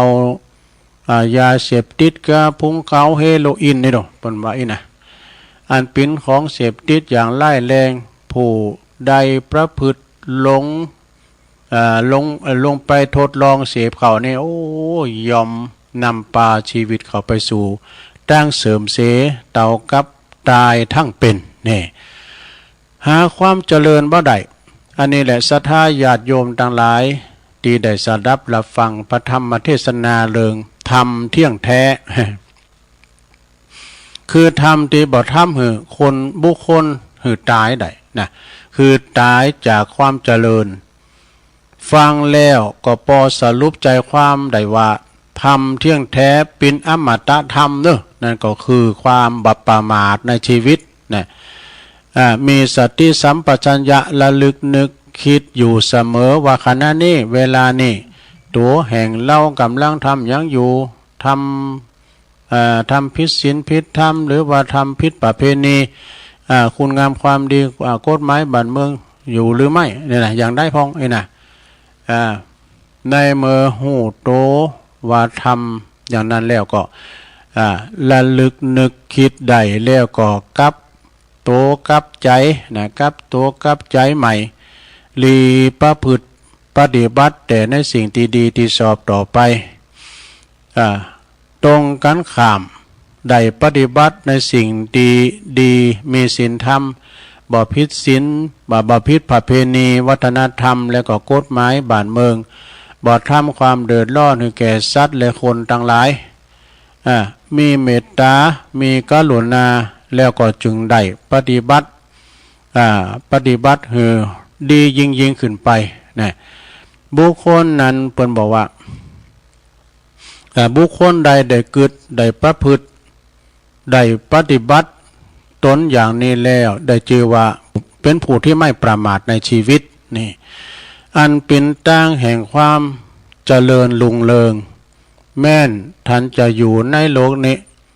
ก็จะได้มีแต่ความเจริญรุ่งเรืองเนอะแม่สิ้นชีวิตไปแล้วก็จะได้ไปสู่สุขติดีๆมีสวรรค์วิมานอันประเสริฐเป็นที่อยู่ดังนี้นะวันนี้คณะสัทธาญาติโยมทั้งหลายอันไม่มีเจ้าภาพคุณแม่ครูธัญญาทองอิ่มนะซึ่งเป็นเก้าเป็นประธาน ได้ทำบุญปิ้นเจ้าภาพในวันนี้เปิดอุทิศบุญกุศลพร้อมกับคณะศรัทธาถึงหลงถึงหลายได้มาฟังเทศน์ฟังธรรมอุทิศบุญกุศลทักษิณานุปทานตานไปหาอย่างบรรพบุรุษพ่อครูแม่ครูเขาที่เปิ้นมีผลงานเนาะที่เปิ้นได้สร้างลูกศิษย์ลูกหาติมบ้านติมเมืองเปิ้นลุ่มหายแต่จากไปแล้วก็ดีก็ขอบุญกุศลอันนี้จงได้ไปหอดไปถึงเติงตันอย่างเจ้าเขาเจ้าต่างหลายได้อยู่ดีได้ป่วนเสียจากตียากพรากเสียจากตีตุกได้เสวยความสุขในสัมปรายาภพเด้อบุญกุศลอันนี้ก็มีผลสะท้อนย้อนมาปกปักรักษายังแม่ครูธัญญาทองอิ่มพร้อมโดยครอบครัวลูกหลานเนาะพร้อมโดยคณะสมุเฮาเจ้าขาดต่างหลายตึงลงตึงหลายได้อยู่ดีมีสุขมีความสุขกายสบายใจป่นจากภัยไกลจากเวรตุลุงก็ขออ่างอิงคุณพระศรีรัตนตรัยอันมีคุณพระพุทธเจ้าพระธรรมเจ้าพระสังฆเจ้าจงดลบันดาลมาปกป้องรักษาทานต่างหลายประสบแต่ความสุขความเจริญคือมีอายุมันยืนยาว120 ขวบเขาวัษาวันณะนันเล่ามีผิวพรรณวันณะผ่องแผ้วดังพระจันทร์ป้นจากเมฆฝ่าสุขะนั่นก็คือมีความสุขแก่กาทั้งใจแล้วก็กายเนอะนะทั้งใจและกายภาระแล้วภาระก็เขามีภาระกำลังมากมายนะมากมายทั้งหลายไปนอกไปในทั้งไปในไปนอกโดยกำลังอยู่ดีมีใจไปมีโจกมีลาบผ่าแป้ขาเซึกศัตรูหิมาก้าขึ้นเนี่ยหิปันมาหาปั้นใดเงินคำของเครื่องใจไหลมาเทมาว่าดูนั่นจุงจักมีแก่ศรัทธาจูผู้จูคนเตียงแต่ดีลีแดเตออัตมาตุลุงได้แสดงจี้แจงมาก็พอสมควรแก่กาละเวลาเด้อก็ขอสมมุติอยู่ที่ลงปงไหวเพียงเต้าอีเด้อเอวังก็มีด้วยประกาละชนีสาธุสาธุสาธุจบลงไปศรัทธาญาติโยมทั้งหลายธรรมเที่ยงแท้เนาะธรรมเที่ยงแท้ก็คือธรรมบรรยายเป็นอมตะธรรมเน้อขอบคุณแม่ครูธัญญาทองอิ่มเจ้าภาพเก่านะและก็ขอบคุณท่านพระมหาสมชาติชาตปัญโยผู้ประสานงานด้วยเนาะที่ใดนิมนต์ตัวลุงได้เทศนำเทศธรรมวันนี้โดยพวกนี้ก็จะสอหาอยู่เนาะ เจ้าทำเนี่ยมาวาจ้าอีนะเนาะพวกนี้ก็เป็นรายการเต้นในเมตตาธรรมอาจารย์พระครูอภิวัฒนวิกรมเปิ้นจะเดินทางไปปุ้นไปเหล่าไปวัดเหล่าปาตานแม่แจ่มเพราะว่าเปิ้นจะไปนอน1 คืนเนาะจะไปแห่พระเจ้าตอกสารนี่กะสะดาแห่พระเจ้าตอกสารปุ้นแม่แจ่มปุ้นเปิ้นได้สารไปแล้วเดี๋ยวนี้เป็นปริปุณนังเป็นปริปุณนังแล้วก็เปิ้นจะแห่กันในวันที่19ก็มีรายงานอย่างที่ตุลุงประกาศไปแล้วเนาะก็ขออนุโมทนาเอาปอนให้กันเนอะเอาปอนกับแม่ครูด้วยกันเนาะยะถาปาริวาหาปุราปาริปุเรนติสาครังเอวะเมวะอิโตตินังเปตานังอุปกปติอิจิตังปฏิตังตุมหังคิปะเมวัสมิจตุสเปปุเรนตุสังกปาจันโทปนรโสยถามณิโชติรโสยถาภวสัพพิติโยวิวัจจันตุสัพพโรโกวินัสตุมาเตภวัตวันตรายโยสุขีติคายุโกภวะอภิวาตานาสีริสานิจังวุธาปจายโนจัตตารโรธรรมาวัฏันติอายุวันโนสุขังปะลังเอาสาธุสาธุสาธุเอาจบลงไปซะนะบรรพุกนี้ตัวลุงก็จะเสาะทำมาวาแต่มันจะเอาทำยังจ้าก็ค่อยมาเจาะเล็บเลงไปเนาะ ตัวลุงนี่มันเหมือนเปิ่นต้องอ่านลืมนึงก่อนอ่านมันไม่ได้เพราะว่าตัวลุงนี่มันพยามันอ่านหนังสือจ้า อ้าวตอนนี้ไปจ้าเรานิทานสักเรื่องก่อนเนอะลงเนอะจ้าเรานิทานเรื่องยังจ้านี่ท ทัสสะพรามณชาดกเอาถวายทานแด่ผู้มีศีลนี่สดาญาติโยมทั้งหลายลองฟังบ่เนอะนะณเชตวันมหาวิหารพระพุทธเจ้าเปิ้นตรัสชาดกเหล่านี้แก่พระเจ้าโกศลเมื่อครั้นถวายทานแด่องค์พระพุทธเจ้าเปิดสอนว่าคุณหูจักเลิกผู้ที่ควรที่จะทำการถวายทานแน่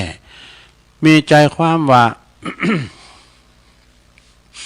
ในอดีตนั่นเนอะในอดีตการนานมาแล้วนะในอดีตนั้นพระเจ้า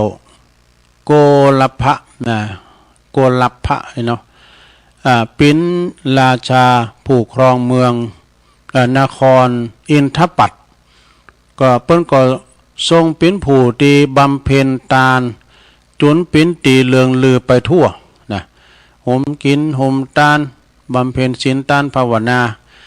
เป็นตีเลืองลือไปทั่วนะพญาจอมเมืองนี่นะแต่คนตีได้รับทานจากพระราชานั้นต่างเป็นผู้ตีทุศีลนี่พระราชาจึงบ่ได้รับความอิ่มเอิบในการทานที่ได้ทำไปนะจึงได้ปรึกษากับวิทูลอามาตย์ผู้คนสนิทว่ากับทูลว่าเฮาอยากจะถวายทานแด่ผู้มีศีลบังพองนานะพญาเจ้าเมืองถามเนาะเฮาอยากจะถวายทานแก่ผู้มีศีลพองนานะเพื่อจะได้อิ่มเอิบในบุญบารมีนะอามาตย์คนสนิทก็เลยกล่าวตอบว่าในถ้ำยอดเขานั่นนะในถ้ำยอดเขานั้นนันทมูลกะมีพระปัจเจกพุทธเจ้าบำเพ็ญบารมีอยู่500 องค์กันว่าดู500 องค์ก่อนพระราชาจึงหืออามาตย์ไปนิมนต์พระปัจเจกเหล่านั้นพระปัจเจกทราบโดยฌานเนาะเปิ้นฮู้โดยวิธีจิตเขาเปิ้นว่ากาละข้างหน้านี่ทูลอามาตย์นี่เปิ้นจะมานิมนต์จะได้ไปพระพุทธเจ้าพระพุทธเจ้าก็รับนิมนต์ปาภาษาวกทั้งหลายเหาะมาอย่างสวนอุทยานเนาะอุทยานนครอินทปัตในเวลารุ่งขึ้นพระราชาก็จึงสั่งให้นิมนต์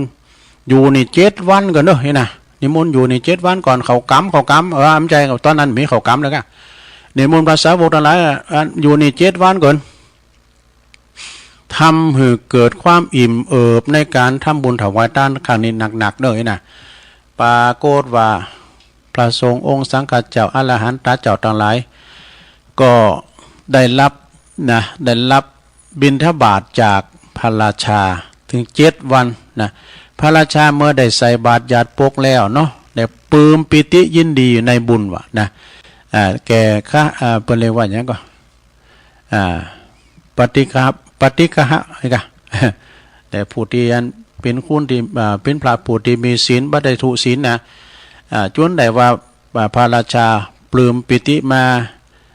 ได้7 วันก็มีในกาลนั่นแหละก็เลยจบลงไปนะในกาลต่อมาพระราชานั้นก็คือพระอานนท์ในกาลบัดนี่แหละนะส่วนอามาตย์วิทูลนั้นก็คือเราตถาคตนั่นเองพอคิดเรื่องนี้เพิ่นบอกว่าการหือทานนะการจะหือทานแก่ไผต้องดูก่อนว่าผู้นั้นสมควรได้รับหรือไม่จบลงไปซะนะ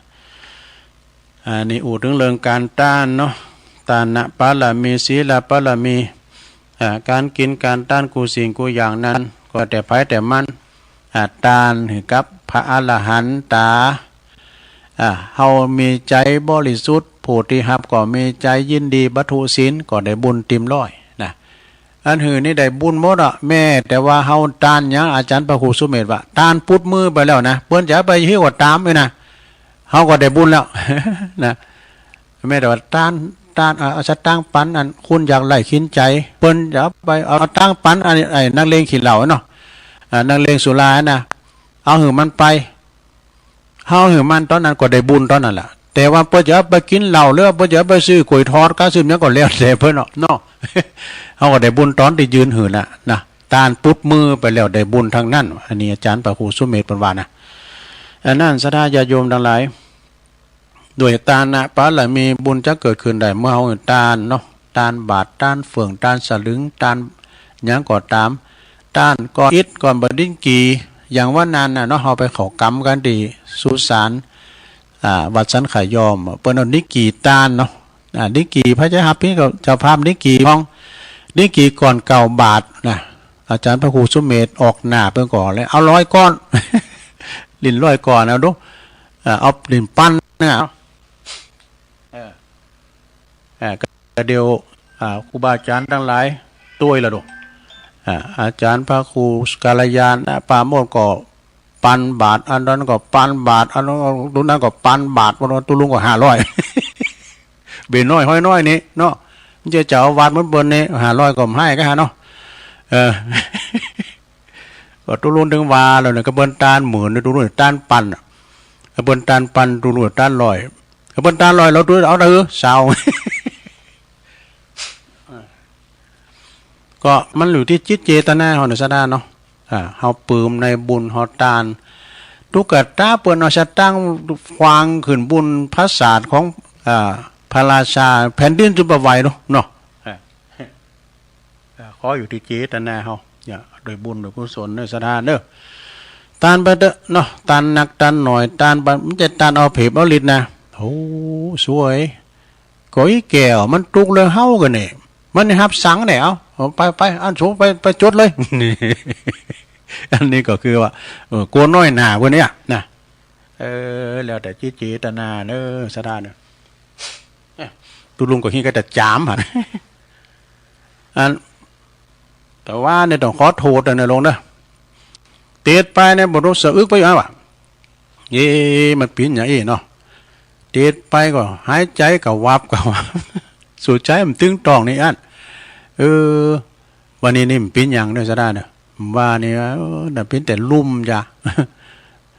วันนี้นี่มันเป็นไรฉะนั้นก็ศรัทธาญาโยมเนาะโดยตานนะปะละมีตานศีลภาวนาฟังอยู่ในจิตในใจของหมู่เฮาทั้งหลายเปิ้นตานโตตานเปิ้นหักษาศีลโตหักษาไอ้น่ะตานไปเปิ้นแปลงวัดสั่งวาดที่ไหนก็ไปทำบุญกับเปิ้นหรือว่าเปิ้นศรัทธาเฮาตั้งใดเปิ้นอยากไล่เข็นใจนะถูกอุทกภัยไฟใหม่เฮินก้าน้ำท่วมน้ำทุน้ำถาก้าเฮาไปหอมเปิ้นก็ได้บุญนั่นน่ะศรัทธาน่ะตาหือกับคุณที่เปิ้นอยากไล่เข็นใจหากินตุกอย่างนี่น่ะเนาะแฮมอย่างนึงก็สำเร็จก็เปิ้นเป็นโรคเป็นคุณไข้ติดต่างติดเต้งโอ้วันนั้นตุลุงไปหงยาเป็นที่เห็นดูซะได้เอ้ยบางคุณเนี่ยก็มันหงยานี่เปิ้นนัดมันคุณหลายเนาะ บางคนก็นอนในเปรนะก็มาคืนฮอดแต่มาตกเก่าตอนที่มันลุ่มป่วยนะเปิ้นอยู่ไปในกะลังละนอนเปรนอนโดพอกาขือกาแปน่ะมันนี่มันเอาเฮาไปไหนเนาะเอามาเดี๋ยวไปว่าห้องโถงว่ะในห้องโถงน่ะเปิ้นรอรับยารอโกดโลกเองเอามาเฮามาจอดไว้หาในบ่รู้ผาเหลืองพวกไหน เขาอู่เขาเนี่ยคนเฒ่าอู่น่ะโอ้ตุลุงนี่เป็นนักบ่หน่อย ใจอ่อนบ่ต้องเอาได้ยินอยู่อ่ะก็เดี๋ยวมันนั้นพนักงานนั้นอยู่เข้าไปนั่นน่ะตุลุงการหายใจกำเดียวเด้อน่ะก็ลักกักอันนี้เพิ่นมาเอ็กซเรย์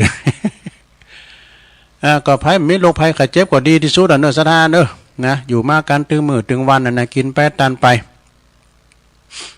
กินแปดตันไปอย่างนั้นน้องเบลเปิ้นโทรขอรายการก่อนหน้านี่ว่าโอ้ผมปิกมาแล้วเนอะตุลุงไปเช็คร่างกายหมอนัดหมอดีกุ้ยย่างโอ้ยินดีกับน้องเบลเด้อเนอะปกติหมดไอ้น่ะคราวนี้เปิ้นนัดผมแล้วตุลุงใครอย่างอันในกรรมน่ะถึงว่าทำกรรมเนอะปุ่นมีนาบ่เปิ้นนัดทำกรรมก็เปิ้นนัดก็ไปนะลงเด้อจะได้เสี่ยงสตังค์สักบาทนี่นะเนาะคุณหมอเขานี่เฮามาหันพอปัญญาการน่ะก็เป็นดีดูเหมือนกันน่ะเพราะว่าหยังเพิ่นก็ได้เงินเดือนเนาะแต่ว่ากายุกายานี่เฮามันจะจ่ายนี่ซะนะเนี่ยรัฐบาลทั้งหมอนี่ก็โอ้เพิ่นก็ดีแต่เนาะตุลุงเอาเนาะก็ความจริงก็เปิ้นหือยามาเป็นกอบเป็นกำนะได้เสี่ยงสักบาทนี่ แล้วก็นัดมาให้มั้ยสะดาเนาะ ภัยมันเป็นโรคภัยไข้เจ็บในดีที่สุดเนอะสถานเนอะไปไข้ไปแต่อันหงยุกหงยานะเนาะการที่ว่าเขาไปถามหมอเนี่ยเราต้องทำใจนะลงเนอะ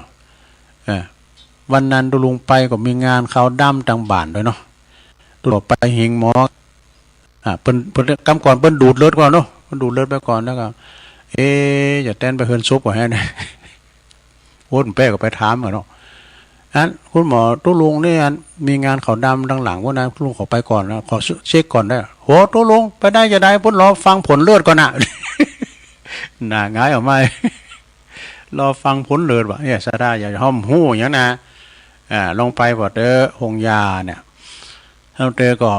เมื่อเนาะเปิดโลกเนี่ยมันจะว่าธรรมดาเนี่ยเปิดเช็คในคอมกันอย่างเงี้ย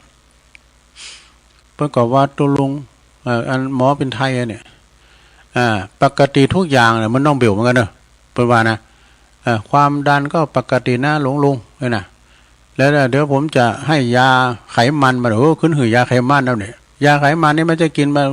ลุงเป็นไขมันนะเนี่ยไปควบคุมยาไขมันควบคุมหัวใจวะเพื่อได้กลัวหัวใจมันดีจ้ะเนาะไปก่อมนไปซะนะอย่าโยมนั่นไรเดี๋ยวกันเสกพอปีไอ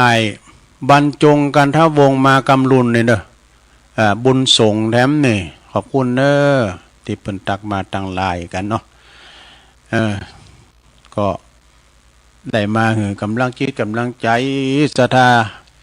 บุคคลที่เปิ่นมาจัดรายการถ้าว่าเปิ่นฟังกันเปิ่นโทรมาก็ดีใจเหมือนยาปากหนึ่งนะเห็นนะอาจารย์พระครูสมเด็จประวัติเปิ่นโทรมาก็เหมือนยาปากหนึ่งเลยนะฉะนั้นก็เวลาว่าตุลุงมาเข้ารายการเทศน้ำเทศทำไปก็ปิดปะเล็ดไปว่าอันนี้ปนนั้นปนหน่อยเขาเปิดจะหูหรอกนะแต่เด็กก็เรื่องธรรมะไปก็พิษไปพองก็ขอสุมาเนอะสะดา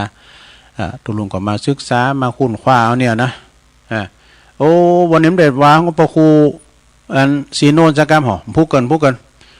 ได้ว่าของพระครูสีโนนเราปอบพยาไม่หนีแต่นี่มันเตะทำมันเนี่ยมันมึนเนาะทำเที่ยงแท้นี่นะเอาได้2 ภาคกันนะเนาะเอาสายแหลกมาเข้ามาเดี๋ยวนะเดี๋ยวตุลุงเราล่องหับสายนะเจริญปอนตอนใดต้องเรียนกับการตุลุงแม่จันเลื่อนใสเจริญปอนแม่จัน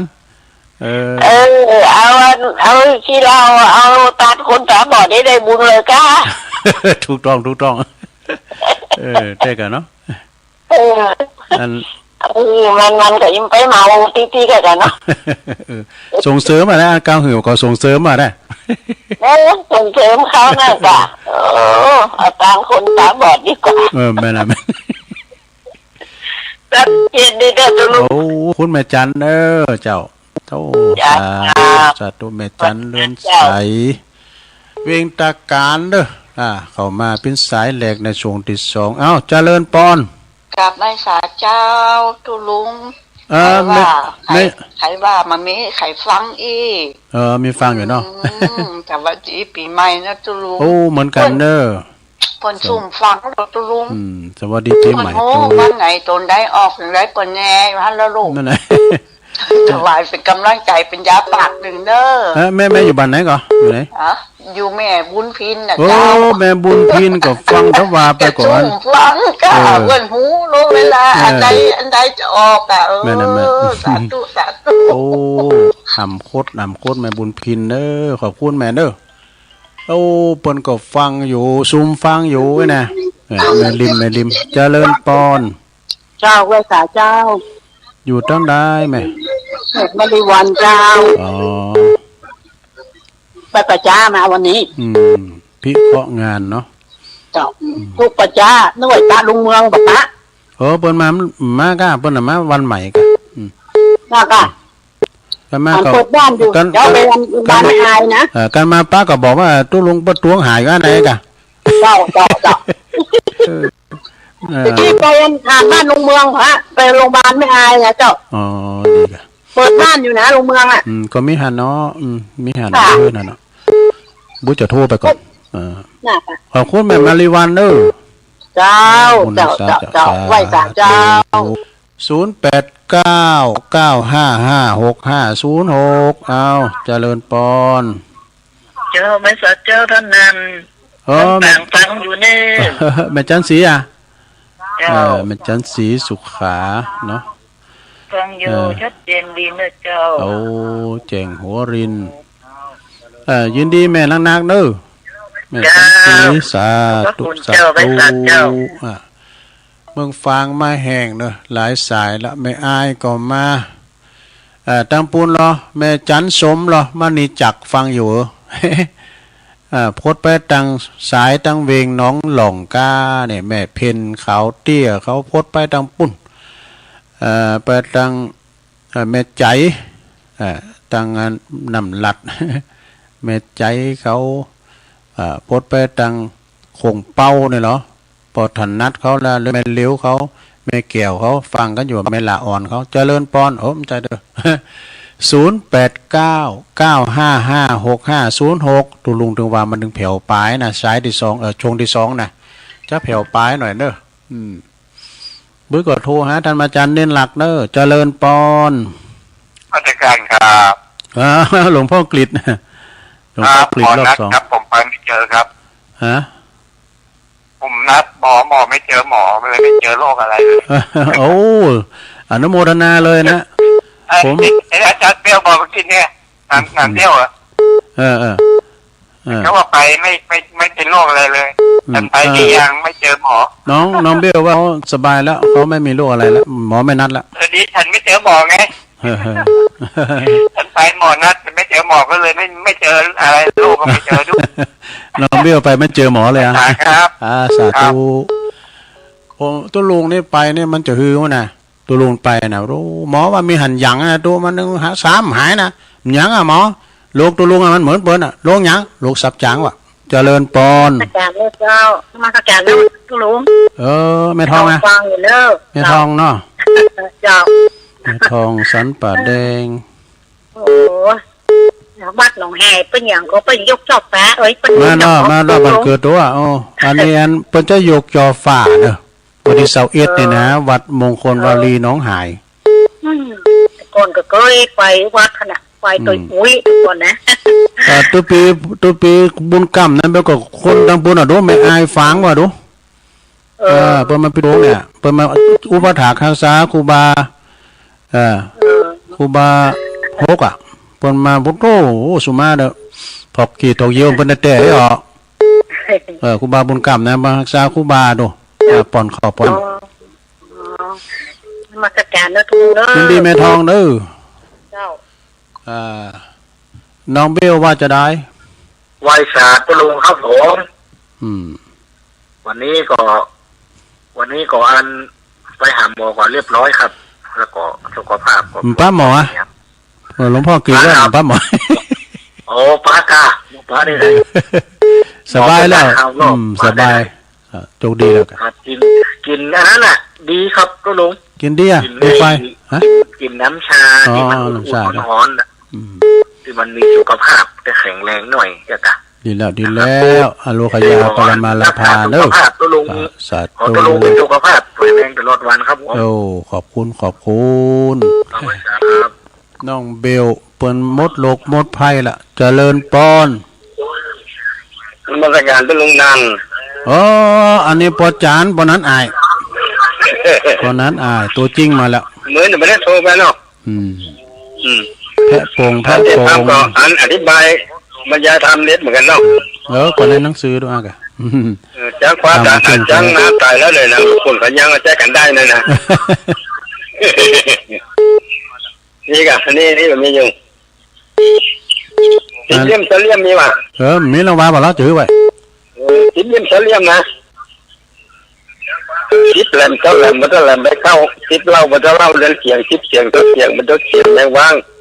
สิบจ้างตัวจ้างมันจะจ้างเอราวัณสิบวันกับวันกับกับวันนี้โอ้เน็ตด้วยบนนั้นอ่ะเนี่ยพุทธโรสเน็ตชอบมาทำเด้อจำคนที่มันไปวัดมันมีกรรมมันน้อยนะลุงก็ชวนไปวัดมันก็ไปนะเพราะว่าไปกับการฆ่าไม่ลายเป็นวัดจะไม่กวนใจทุกเจ้า เมื่อเจ้าก็ดีไปจะนาควายมาก็ดีไปเอาหญ้าให้แต่วันตัวกันใต้ก็บดีไล่งูไล่ควายเขาแหลงอยู่ ดีละยินดีบนนั้นอายเด้อ สมัครการครับเตือนหน้าก็ซ้อมมาแถมเพราะว่าแต่ไม่แอวว่าปอผายาบนนั้นอายมานะ วันนั้นอายแพรโปนี่ตัวจริงเสียงจริงเด้อที่ตุลุงเอามาปิ้นนั่นราธนาธรรมนะเจริญปอน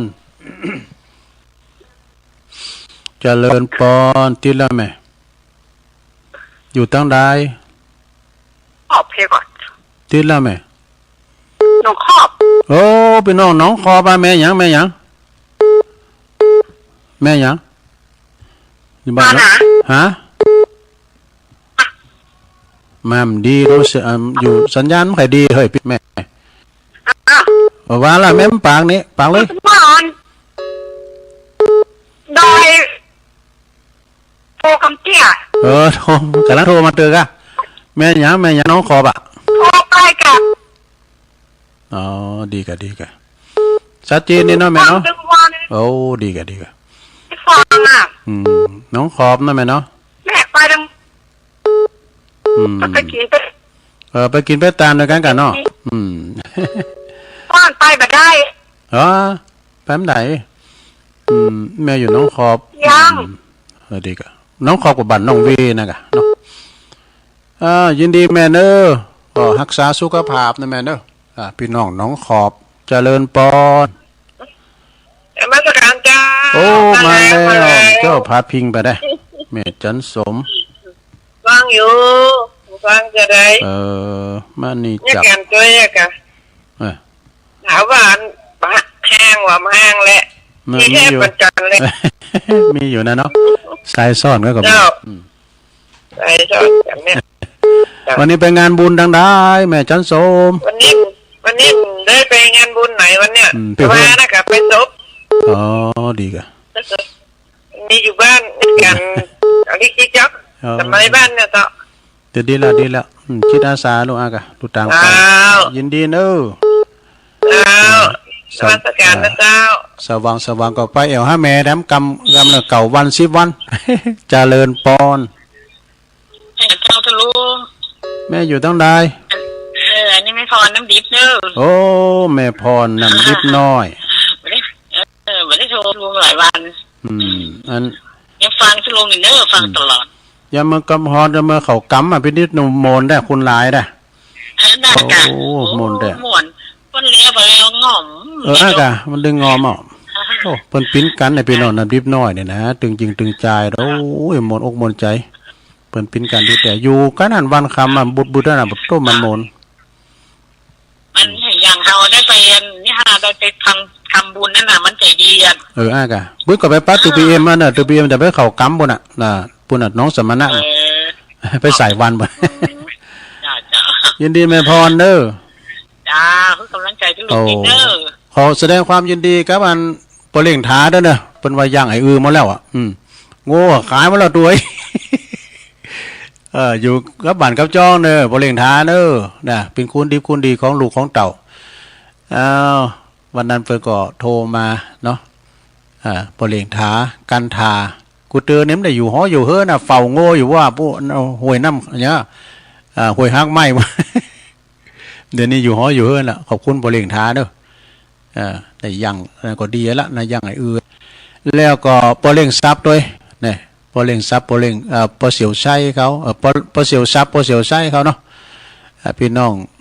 ปิ้นเสียวเดียวเสียวก่อกันเคยเลี้ยงโง่เลี้ยงควายด้วยกัน